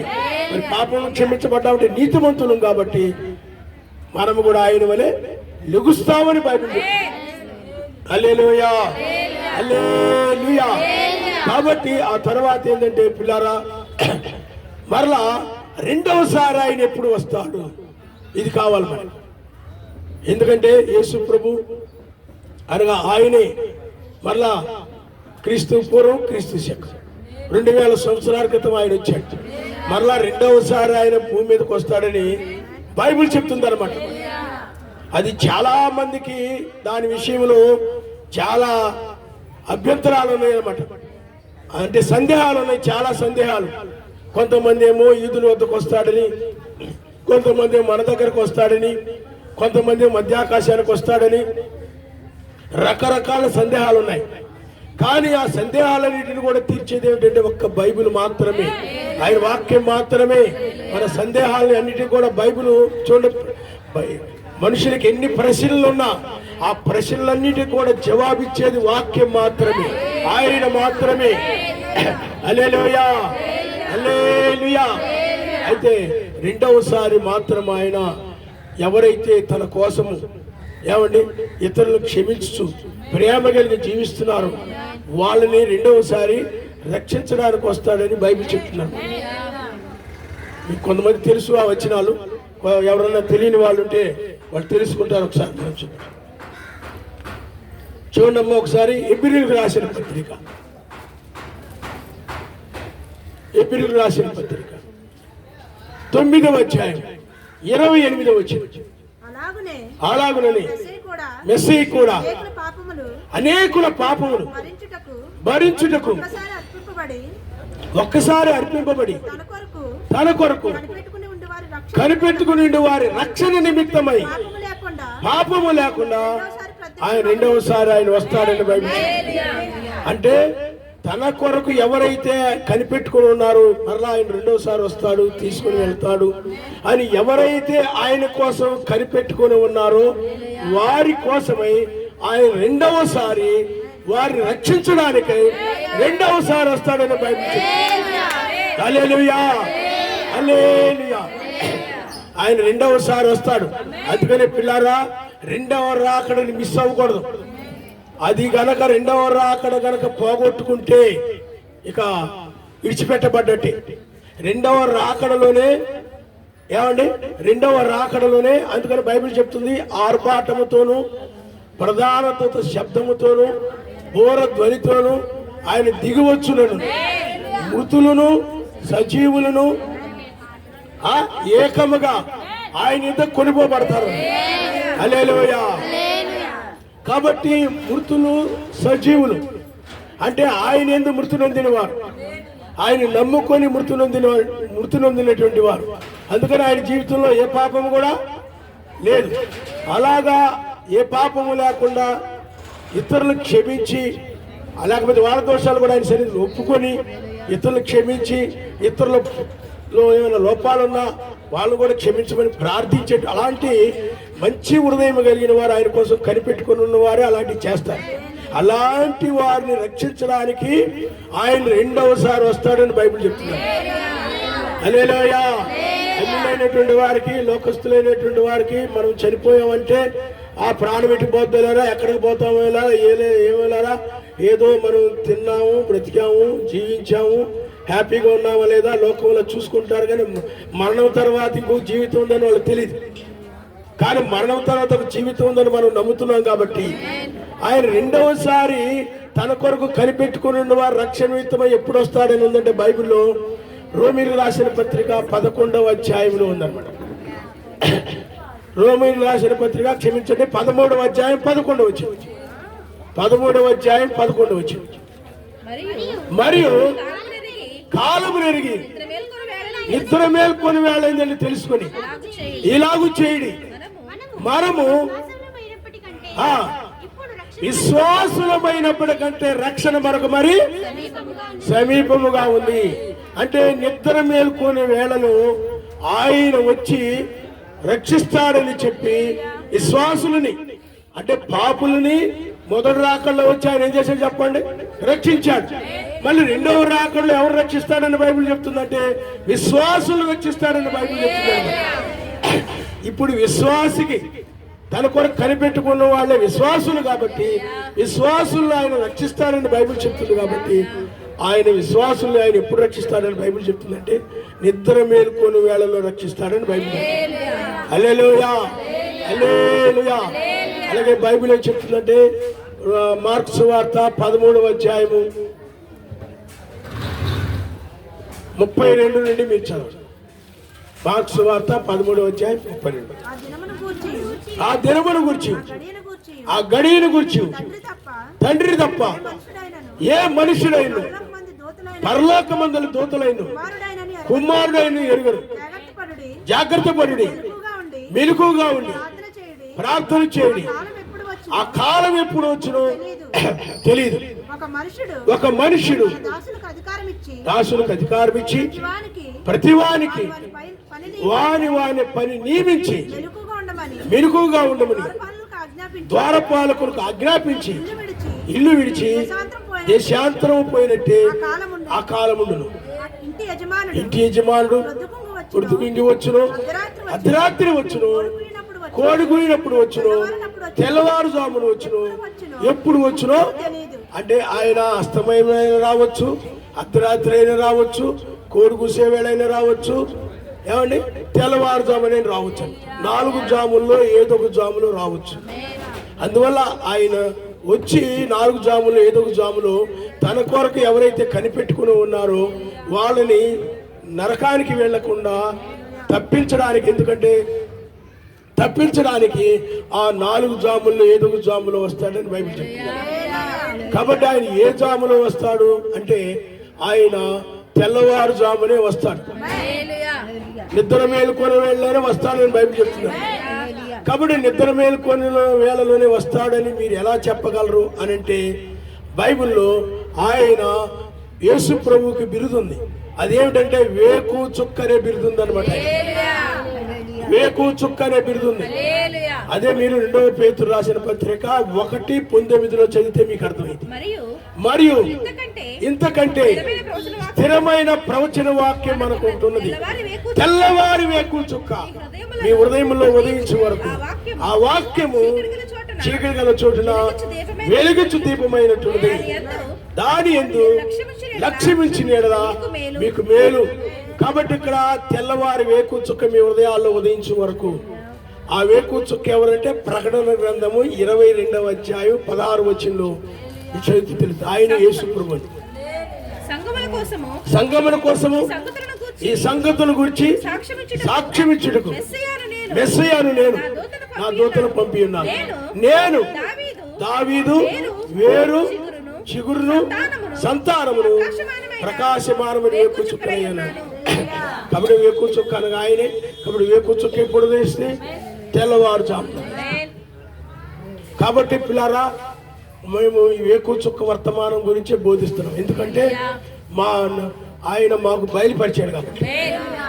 ఇది తెల్లవారుజామని పగలకు ముందుగా ఎలాగైతే వేకువ చుక్క కనపడదు, ఆయన పగలనగా ఆయన రాజ్యంలో పగల్లో చీకటి ఉండదు, అలాగే ఆయన రాజ్యంలో కూడా పాపం ఉండదు. అందువల్ల బైబిల్ ప్రకారంగా లేఖనాల ప్రకారంగా ఇప్పుడు ఆయన వేకువ చుక్కగా ఉండి ఆ లేఖనాలు ఇప్పుడు నెరవేరుతున్నాయి. అందుకనే మనం ఎప్పుడు కూడా కాలాన్ని గుర్తించాలి. అందుకని కాలము నెరిగి నిద్ర మేల్కొనే వేళ అని తెలుసుకుని, అందుకని ఇది ఏంటంటే నిద్ర మేల్కొనే వేళ అంటే మృతులు లాజరు నిద్రిస్తున్న లాజరు మృతులు లాజరు నిద్ర లేచాడు. అలాగే ఇది కూడా మృతులు నిద్ర లేచే సమయం. యేసు ప్రభువు కూడా తెల్లవారుజామున లేచాడు. ఆదివారం నాడు తెల్లవారుజామున తిరిగి లేచాడు. ఇప్పుడు కూడా వేకువ చుక్కగా తెల్లవారుజాములో ఉన్నాం మనం. కాబట్టి తెల్లవారుజాములోనే మృతులు నిద్ర లేవడం. అంటే మృతులు అనగా ఎవరు? అది మరణాన్ని ఏమంటారు చెప్పండి? నిద్ర. కాబట్టి నిద్ర లేవడం. సజీవులైనటువంటి వారు కూడా మనము కూడా ఆయన కోసం కనిపెట్టుకున్నాను. మనము కూడా సజీవులంగా మార్పు పొంది పైకి కొనిపోబడే సమయం. అందువల్ల పిల్లారా, అందువల్ల మిగతా చాలా మంది క్రైస్తవులు కానీ చాలా సంఘాలు కానీ ఇప్పుడు నెరవేరుతున్న లేఖనాలు ఏంటో వాళ్ళకి తెలియదు. వాళ్ళు ఇంకా మొదటి రాకడ గురించి వాటి గురించి ఇటు గురించి బోధించుకుంటూ వాళ్ళు వెళ్ళిపోతున్నారు. కానీ ఆయన ఎక్కడ ఉన్నాడు, ఎక్కడ కదులుతున్నాడు, ఇప్పుడు ఏ లేఖనాలు నెరవేరుతున్నాయి, ఈ కాలం ఏంటో తెలియాలి. మెస్సీ కూడా అంటాడు యూదుల దగ్గరకు వచ్చినప్పుడు, మీరు ఈ కాలమును గుర్తింపని ఎరుగనేలా అన్నాడు. ఇప్పుడు ఈ లేఖనాలు నెరవేరుతున్నాయి. అర్థమైందా మీకు? ఈ లేఖనాలు నెరవేరుతున్న లేఖనాలు పట్టుకోవాలి. ఆనాడు యూదులు పట్టుకోలేకపోయారు. ఆనాడు నెరవేరుతున్న లేఖనాలు యోహాను గురించి కానీ, మెస్సీని గురించి కానీ, అపోస్తుల గురించి కానీ ఆ లేఖనాలు నెరవేరుతున్నప్పుడు ఆనాడు యూదులు పట్టుకోలేకపోయారు. ఈనాడు కూడా చాలా మంది ఈ దినాన్ని నెరవేరుతున్న లేఖనాలు పట్టుకునే స్థితిలో లేరు. ఎందుకంటే ఎక్కడ చూసినా కూడా క్రైస్తత్వం కూడా వ్యాపారం అయిపోయింది, బతుకుదేరు అయిపోయింది అనమాట. అందువల్ల ప్రియులారా, ఇప్పుడు ఈ లేఖనాలు, ఈ చివరి లేఖనాలు నెరవేరుతున్నాయి అనమాట. అందువల్ల నేను అస్తమయమును వచ్చిందో, అర్ధరాత్రి వచ్చిందో, కోడిగుసేవేడు వచ్చిందో, తెల్లవారుజామున వచ్చిందో అన్నాడు ఆయన. కాబట్టి ఇప్పుడు మనం ఎక్కడున్నామంటే తెల్లవారుజాములో ఉన్నాము. ఆయన దృష్టిలో ఇది తెల్లవారుజాము. ఆయనే వేకువ చుక్క. ఇది ఆత్మ సంబంధమైనటువంటి తెల్లవారుజాము. ప్రకృతి సంబంధం తెల్లవారుజాము అంటే ఆత్మ సంబంధంగా కూడా ఉంటాయి. ఆత్మ సంబంధంగా, ప్రకృతి సంబంధంగా నా గొర్రె పిల్లగా ఆయన ఉన్నాడంటే ఆత్మ సంబంధంగా గొర్రె పిల్లగా ఆయన వచ్చాడు. అలాగే నిజ ఛాయల్లో ఉన్నాడంటే నిజరూపం కూడా ఉంటుంది అనమాట. కాబట్టి ఇప్పుడు ఆయన వేకువ చుక్కగా వచ్చి మృతులని సజీవులని ఆయన రక్షించేవాడుగా ఉన్నాడు. అందుకని ఈ రక్షణ ఏమిటనంటే రాబోయేటువంటి శ్రమ కాలంలో, అంటే నోహ కాలంలో, లోతు దినాల్లో ఎలా జరిగిందో అలాగే రెండవ రాకడలో జరుగుతుందని బైబిల్ చెప్తుంది. కాబట్టి లోతు కూడా తెల్లవారుజామునే బయటికి వెళ్ళిపోయాడు. మనము కూడా ఈ తెల్లవారుజామునే మధ్యాకాశానికి వెళ్తా ఉన్నాం. మీకు అర్థమైందా? అయితే వాళ్ళు ఆ రోజుల్లో ఎలాగైతే ఆ జలప్రలయం నుండి రక్షించబడ్డారు, సొదొమ గొమొర్రా నుండి పాపం పెరిగిపోయి చెడుతనం పెరిగిపోయినప్పుడు వాటిని కాల్చివేసే ముందుగా నీతిమంతుని ఎలా రక్షించాడో ఇప్పుడు కూడా లోకము కూడా నోహ కాలంలో, లోతు కాలంలో ఎక్కడ చూసిన జనులు తింటా, త్రాగుట, అమ్ముట, కొనుట, పాపము విపరీతంగా పెరిగిపోయింది. ఎక్కడ చూసిన మనుషుల కోపాలు, కక్షలు, ద్వేషాలు, పంతాలు, చంపుకోటాలు ఇవన్నీ ఎక్కువైపోయాయి. చాలా భయంకరంగా ఉందన్నమాట. అందుకనే సర్వశక్తిమంతుడు ఈ 2000 సంవత్సరాలు మీరు మారు మనసు పొందండి, రక్షణ పొందండి, మనకి యూదులను కఠినపరిచి మనకు అవకాశం ఇచ్చాడనమాట. ఆయన ఏదో ఆ మతానికి ఈ మతానికి సంబంధించిన వాడు, పాపులైన ప్రతి ఒక్కరికి సంబంధించిన ఆయన. ఏదో విదేశీ మతం, ఆది మతం, ఈ మతం కాదు. అర్థమైందా? ఆ కులానికి ఈ కులానికి సంబంధించింది కాదు ఇది. ఆ పాపులైన ప్రతి ఒక్కరు కూడా రక్షించడానికి వచ్చి మరలా ఇప్పుడు భయంకరముగా లోకమునికి ఆయన తీర్పు తీర్చబోతున్నారు. కాబట్టి జల ప్రళయం కంటే కూడా అణుబాంబులతో యుద్ధం జరుగుతుంది భూమి మీద. అలాంటి అగ్ని చేత నాశనం చేయబడి ఈ లోకముని రక్షించడానికి రెండవసారి ఆయన రంగం మీదకి వస్తాడు. బైబిల్ నాయనామనిస్తారు. లోకాలంలో రక్షించాడు, లోతుకాలం రక్షించాడు, ఇప్పుడు కూడా అదే విధంగా రక్షించడానికి వస్తాడని బైబిల్ చెప్తుంది. కాబట్టి పిల్లారా, అందువల్ల నీ కాలాన్ని తెలుసుకోవాలి. చాలా సంఘాలకు ఆ కాలం తెలీదు, ఈ దినం ఏంటో తెలీదు, ఈ సమయం ఏంటో తెలీదు. మరి మీకు రెండో రాక తెలుస్తాడు, తెలుస్తుంది. ఒక్కో వచ్చిన చదివి ముగిస్తాను. ఎందుకంటే 1వ దశలో రాసిన పత్రిక మీరు కూడా చాలా ఆసక్తిగా ఉన్నారు, చాలా సంతోషం. 1వ దశలో రాసిన పత్రిక 5వ అధ్యాయము 1వ వచనం చదవండి. సహోదరులారా, ఆ కాలముల గురించి ఆ సమయముల గురించి మీకు రాయనక్కర్లేదు అంటే తెలుస్తుందని అర్థం. మీకు రాయనక్కర్లేదంటే ఏంటి చెప్పండి? అవరే పలానా ఇల్లు ఎక్కడని ఎవరైనా అడిగారు అనుకోండి, మీరు ఆ వీధిలోకి వెళ్ళండి తెలిసిపోతే అని ఉంటుంది. అర్థం ఏంటి? తెలుస్తుంది. ఆ కాలం గురించి ఆ సమయాల గురించి మీకు రాయనక్కర్లేదు. రాత్రి వేళ దొంగ ఎలాగ వచ్చును అలాగే మెస్సీ దినం వచ్చునని మీకు బాగుగా తెలియదు. లోకులు నెమ్మదిగా ఉందిరా, భయం ఏమి లేదురా, ఏదో నాశనం అయిపోద్ది, యుగాంతం వచ్చేస్తుంది, అలా ఇలా అంటున్నారా, ఏం భయపడక్కర్లేదురా, ఏం భయపడక్కర్లేదు, లోకం అంతా నెమ్మదిగానే ఉందిరా, ఏం భయపడక్కర్లేదు, మనకేంటి యేసుప్రభువుని నమ్ముకోవద్దు, మనకు భయం ఏంటి? అర్థమైందా? ఆ పాపులుగా ఉంటాం, మనకు భయం ఏంటి? చాలా మంది ఉంటారు, మరి నువ్వు నమ్ముకున్నా పాపం చేయకూడదు అంటే భయపడ్డాం. అర్థమైందా మీకు? చదువు. లోకులు నెమ్మదిగా ఉంది, భయమేమీ లేదు అని చెప్పుకొని చూడగా గర్భిణీ స్త్రీకి ప్రసవ వేదన వచ్చినట్లు వారికి ఆకస్మికంగా నాశనము తటస్థించును గనుక వారెంత మాత్రమును తప్పించుకొనలేరు. సహోదరులారా, ఆ దినము దొంగ వలె మీ మీదకు వచ్చుటకు మీరు చీకట్లో ఉన్నవారు కాదు, మీరందరూ వెలుగు సంబంధులను పగటి సంబంధులు అయి ఉన్నారు కనుక. కాబట్టి మనం పగటి సంబంధము వెలుగు సంబంధం అయి ఉన్నాం. కాబట్టి ఆ దినము దొంగ వల్ల మీ మీదకు వచ్చుటకు మీరు చీకట్లో ఉన్నవారు కాదు అంటే మీకు తెలుస్తుంది. ఆ కాలం సమయాల గురించి మీరు రాయనక్కర్లేదు, ఆయన అకస్మాత్తుగా వస్తాడు, వచ్చినప్పుడు మీకు తెలుస్తుందని బైబిల్లో. అది మాకు తెలిసింది కాబట్టి మేము చెప్తున్నాం. కాబట్టి నువ్వు ఈ కాలానికి సంబంధించిన లేఖనాలు ఉన్నాయి, ఆ లేఖనాలు నెరవేరుతున్నాయి, ఆ లేఖనాలు నెరవేరుతున్నాయి. కాబట్టి ఈ కాలాన్ని ఎరిగి ఈ లేఖనాల ప్రకారం నెరవేరుతున్నటువంటి వర్తమానాన్ని విశ్వసించి ఈ తెల్లవారుజాము వేకుచుక్క వర్తమానాన్ని విశ్వసిస్తే, వేకుచుక్కనగా ఆయనే విశ్వసిస్తే నువ్వు రక్షించబడతావు. రాబోయేటువంటి ఉగ్రత నుండి నువ్వు ఏదో చాలా రకాలైన బోధలు ఉన్నాయి. ఏదో ఒక సంఘం ఏ బోధ అయితే, బైబిల్ అంతా ఒక్కటే కదా, క్రైస్తవులంతా ఒక్కటే కదా, పాస్టర్లంతా ఒక్కటే కదా, అందరూ చెప్పేది ఒకటే కదా అనుకొని నువ్వు ఏదో సంఘానికి వెళ్ళి నువ్వు ఏదో ఆరాధన చేసి తృప్తి పొందితే, అది నీకు నిజమేని అనిపించి సత్యమేని అనిపించి నువ్వు తృప్తి పొందితే నువ్వు మోసపోతావు, విడిచిపెట్టబడతావు. అప్పుడు ఎవ్వరు నిన్ను రక్షించలేరు, ఎవ్వరు నిన్ను కాపాడలేరు. అందువల్ల పిల్లారా, ఇది తెల్లవారుజాము సమయము. ఆయన దృష్టిలో ఇది మూర్తులు సజీవులు లేపబడే సమయం. దానికి ఒక సమయం ఉందని, ప్రతిదానికి ఒక సమయం కలదని ప్రసంగి గ్రంథంలో రాయబడి ఉంటుంది. మీకు అర్థమైందా? ప్రతిదానికి కూడా ఒక సమయము కలదని ప్రసంగి గ్రంథంలో ఉంది. కాబట్టి మెస్సేజ్ కూడా ఆయన 8వ దినములు 3వ దినము, అది 8వ దినం అన్నా 3వ దినం అన్నట్టు, ఆదివారం అన్నా 3వ దినం అన్నా ఒకటే.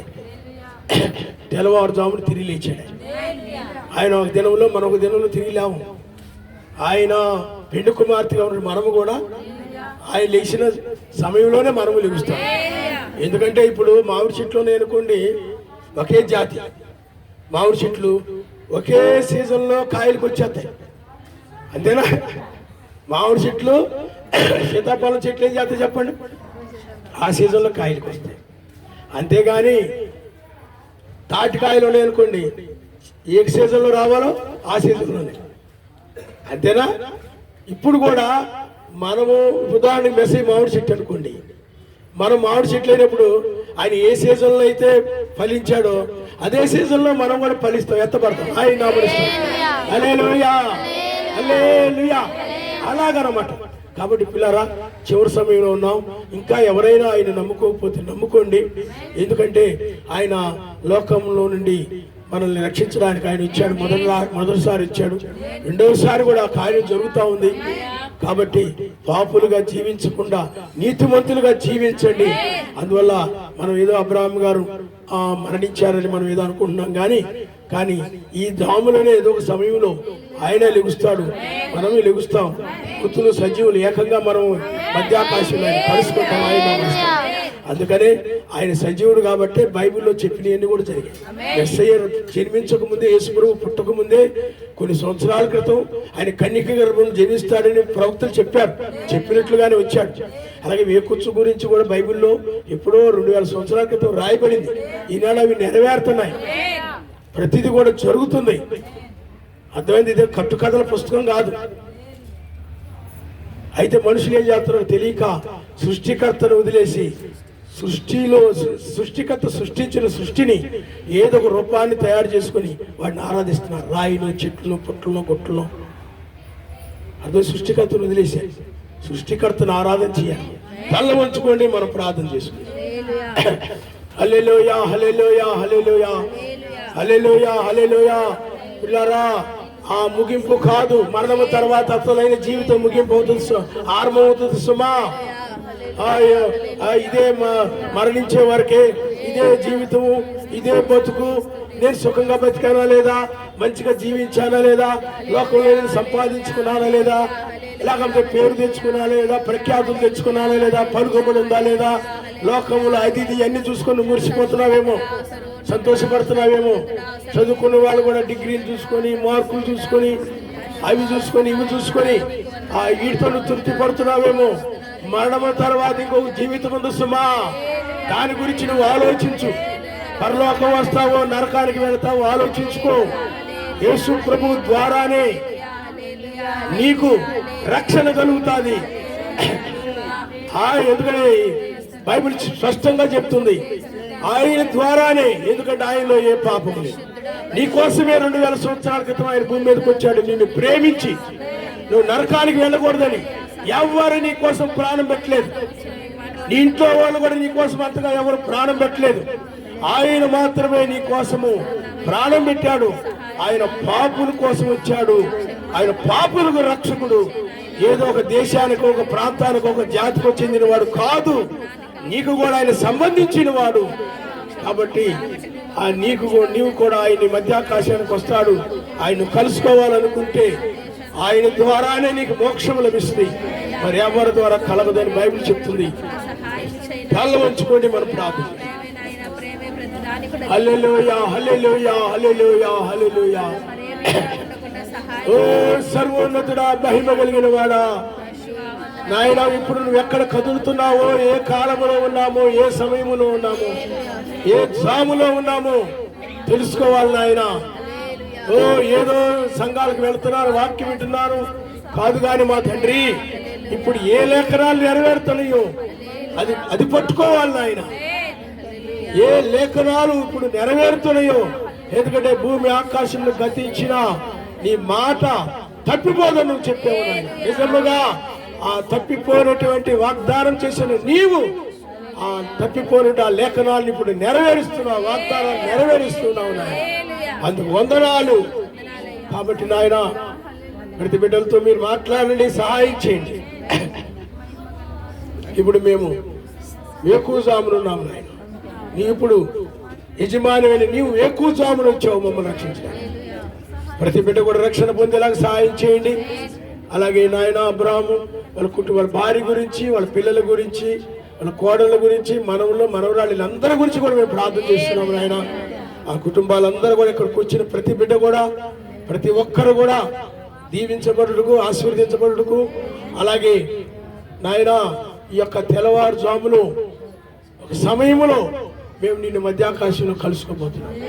కాబట్టి ప్రతి ఒక్కరు కూడా నేను మధ్యాకాశంలో కలుసుకునేలాగా సహాయం చేయమని, ఇంకా నీకు తెలియని వారు ఎవరైనా ఉంటే ఈ కాలాన్ని గురించి, నిద్ర మేలుకునే వేళ గురించి తెలియని వారు ఎవరైనా ఉంటే తెలుసుకునేలాగా మీరు సహాయం చేయండి. అలాగే కుటుంబాలు మీరు ఆదరించండి నాయన. అబ్రాహాము లేని లోటును ఆయన మీరే తీర్చి మీరే సహాయం చేయండి. మీరే బిడ్డలను బలపరచమని, దీవించమని, ఆశీర్వదించమని, మళ్ళా జరగబోయే కార్యక్రమం అంతలో మీరు తోడుగా ఉండి నడిపించమని, ఘనత మహిమ ప్రభావం పొందుకోమని నజరేయుడు ఆశీర్వదిస్తున్నాము. మిక్కిలిగా బ్రతిలాడు చదువుచున్నాము. ఆమేన్. అందరికీ వందనాలు. ఎవరైనా ఆయన గురించి చెప్పేవాళ్ళు ఉంటే, ఎవరైనా ఆయన చెప్పేవాళ్ళు ఉంటే చెప్పొచ్చమ్మా. ఆయనతో అనుబంధం ఉన్నవాడు ఈ బ్రదర్ నాన్నగారు అనమాట. అందరికీ వందనాలండి. సోదరులకి, అలాగే బంధువులైన వారికి అందరికీ వందనాలు. అలా సేవకులకి. మా నాన్నగారు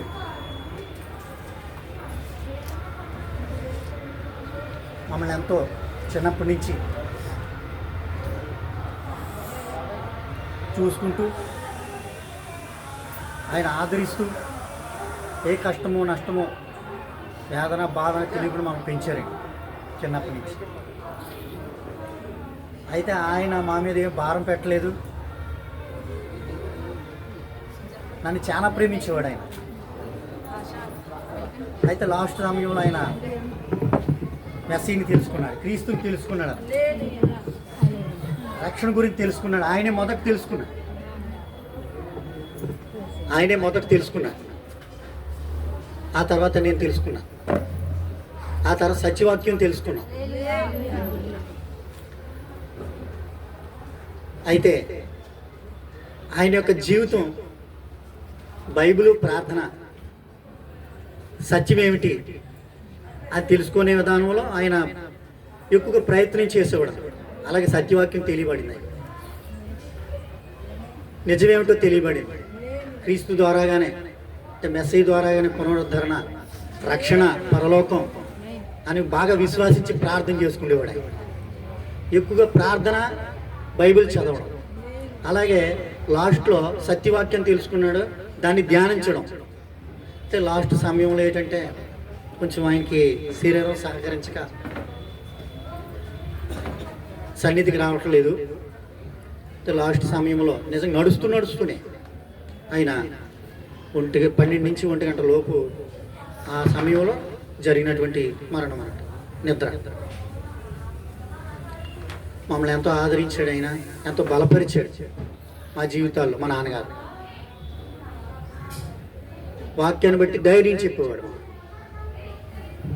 అప్పుడు ఆయనలో మెస్సీలో మేము ఎదుగుతూ, ఆయన మాకు ప్రార్థన చేయడము, బలపరచడము, అనేక విషయాలు తెలియపరచడము జరిగేదండి.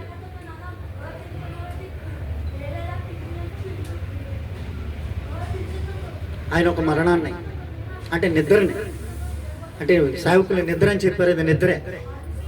మళ్ళీ కలుసుకుంటామన్న నిరీక్షణ, మంచి విశ్వాసం మేము కలిగి ఉన్నాం. అలాగే బంధువులు అయిన వారికి, అలాగే సహోదరులకి, సేవకులకి నా వందనాలు చెల్లిస్తూ, మరి ప్రేమపూర్వకంగా, ఇది దుఃఖపూర్వకంగా కాదు కానీ ఇక్కడికి వచ్చింది ప్రేమపూర్వకంగా మనకు వచ్చి ఉన్నాం. ప్రేమే కదా ఇప్పుడు చెప్పింది, సేవకులు ప్రేమే. ఆ ప్రేమను బట్టి మేము పిలిచినటువంటి మేరకు మీరు వచ్చి మమ్మల్ని ఎంతో ప్రేమించిన కారణాన్ని బట్టి మీరు అందరూ వచ్చారు. మరి ఈ ప్రేమ విందులో, అంటే మరణ విందు కాదు, ప్రేమ విందుది. ఒక రకంగా చూసుకుంటే ఆయన జ్ఞాపకం చేసుకుంటూ, ముఖ్యంగా వాక్యాన్ని జ్ఞాపకం చేసుకుంటూ, సేవకులు చెప్పినట్టు వర్తమానాన్ని మనం విన్నాకే ఇక్కడికి వచ్చి ఉన్నాం. మరి ఇన్నటువంటి మాటలు మర్చిపోకుండా మా గురించి, మా కుటుంబం గురించి ప్రార్థన చేయాలని, అలాగే మీరందరూ కూడా మా ఒక పిలుపుకి, మరి బంధువులైనటువంటి వారు, పూర్వీకులు ఉన్నారు ఇక్కడ. మా నాన్న యొక్క చిన్నప్పటి నుంచి అతడు ఏమిటి, అతని చరిత్ర ఏమిటి, అతని యొక్క జీవితం ఏమిటి, అతని యొక్క పూర్వీకులు ఎవరో అని మేము, మా నాన్నగారు ఎప్పుడైతే మెస్సీని తెలుసుకున్నారో లోకాన్ని విడిచిపెట్టుకుంటూ అంటే బంధువుని విడిచిపెట్టుకుంటూ వచ్చాడు ఆయన. అంటే ఉన్న వాక్య ప్రకారంగానే అది కొంతమంది అర్థం కాకపోవచ్చు. అయితే అటువంటి వాళ్ళందరినీ కూడా పూర్వీకులందరినీ జ్ఞాపకం చేసుకొని ఫోన్ చేసేటప్పటికి అటువంటి పెద్దవారు పూర్వీకులు నాకు తెలియని వారు కూడా ఇక్కడికి వచ్చి ఉన్నారు. వాళ్ళకి కూడా నా వందనాలు చెల్లిస్తూ ఉన్నాను. అలాగే మరి నేను ముగిస్తూ ఈ ప్రేమ విందుని మీరు స్వీకరించాలని ప్రేమపూర్వకంగా నేను చెప్తూ ఉన్నాను. అందరికీ వందనాలు, సేవకులకి వందనాలు.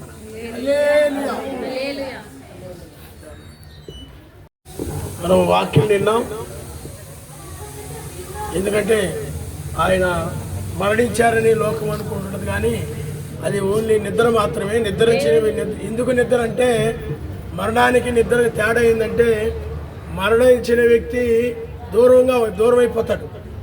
ఒక మరణించిన వ్యక్తి ఇప్పుడు లోకంలో ఉన్నారనుకోండి, మరణించారనుకోండి, వాళ్ళకి దూరం అయిపోతారు సంబంధం. నిద్ర అనేది అర్థం ఏంటంటే ఎప్పటికప్పుడు మరి లెగుస్తాడు నిద్ర.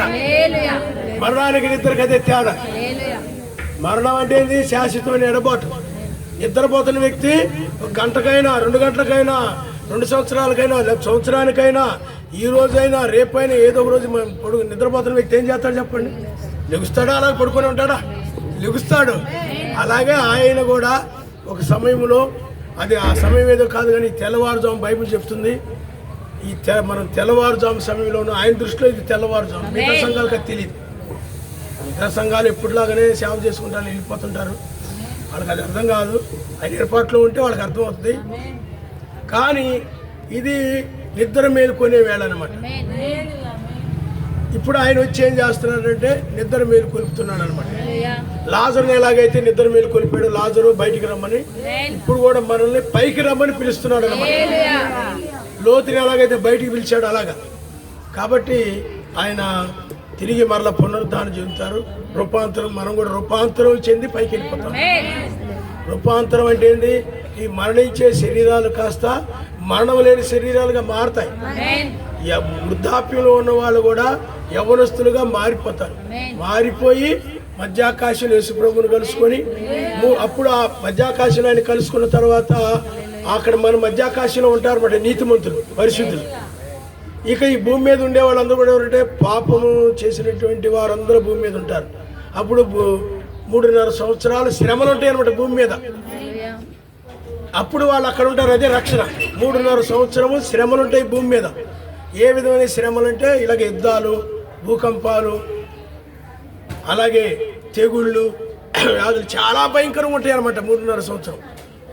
దాని నుండి తప్పించుకునే సమయం ఇదే అనమాట. మృతుల్ని సజీవుల్ని తప్పించి అప్పుడు ఆయన ఈ లోకాన్ని శుద్ధి చేస్తాడనమాట. మొదట్లో ఎలా ఉండేది? ఆరంభంలో ఎలా ఉండేది భూమి? ఏ ఆదాము అవ్వలు ఉన్నప్పుడు, ఆది మానవులు ఉన్నప్పుడు ఏ పాపము లేదు, ఏ కల్మషము లేదు. అలాంటి భూమిని ఆ విధంగా మరలా ఈ భూమిని ఏం చేస్తాడంటే శుద్ధి చేసినప్పుడు మరలా నూతన ఏదేనుగా మారిపోతాడు, కొత్త ఏదేనుగా. దాంట్లో నీతిమంతులు నివసిస్తారు. ఇంకా పాపము చేసిన వారు, పాపులు ఎక్కడికి వెళ్ళిపోతారంటే నరకం అనేది ఒకటి ఉంటుంది అనమాట. వాళ్ళ క్రియలను బట్టి, వాళ్ళ పాపాలను బట్టి, వాళ్ళు చేసిన చెడ్డ పనులను బట్టి ఆ యొక్క శిక్ష. ఎందుకంటే ఆయన రక్షించేవాడు, శిక్షించేవాడు. ఎందుకంటే న్యాయాధిపతి అనమాట. శిక్ష అనేది లేదనుకో, రక్షణ అనేది లేదనుకో, న్యాయాధిపతి అనే దానికి అర్థం లేదు. అర్థమైందా? ఇప్పుడు అందుకనే ఇప్పుడు ఆయన ఒక న్యాయాధిపతిగా ఉన్నాడు. ఇప్పుడు లోకాలంలో ఏం చేశాడు? ఆయన నీతిమంతులు రక్షించి లోకాన్ని శిక్షించాడు.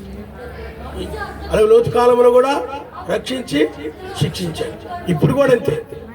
ఎవరైతే ఆయన నమ్ముతారో, విశ్వసిస్తారో వాళ్ళ మీదకి ఆయన రక్తం వస్తుంది అనమాట. అందరి కోసం ప్రాణం పెట్టాడు ఆయన.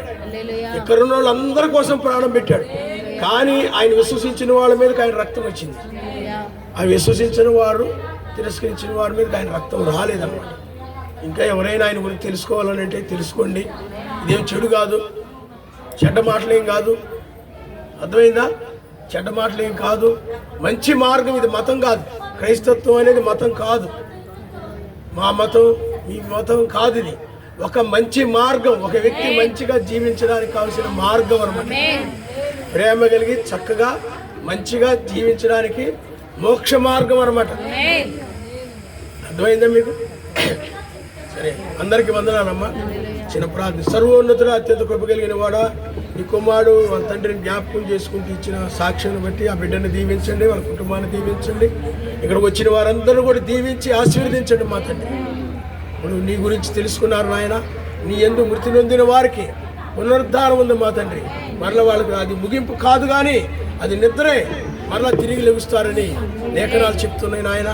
ఇంకా ఎవరైనా వీళ్ళలో ఎవరైనా నిన్ను తెలుసుకోలేదు, ఇంకా తెలుసుకోవాలని ఆసక్తి కలిగి ఉన్నట్లయితే వారితో మీరు మాట్లాడి వారిని దర్శించి నేను తెలుసుకొని వారు కూడా రాబోయేటువంటి భయంకరమైనటువంటి శ్రమ నుండి తప్పించుకోవడానికి సహాయం చేయమని నజరేయుడైన యేసు మిక్కిలిగా ప్రతిలాడు చదువుచున్నాము. ఆమేన్. అందరికి వందనాలమ్మా.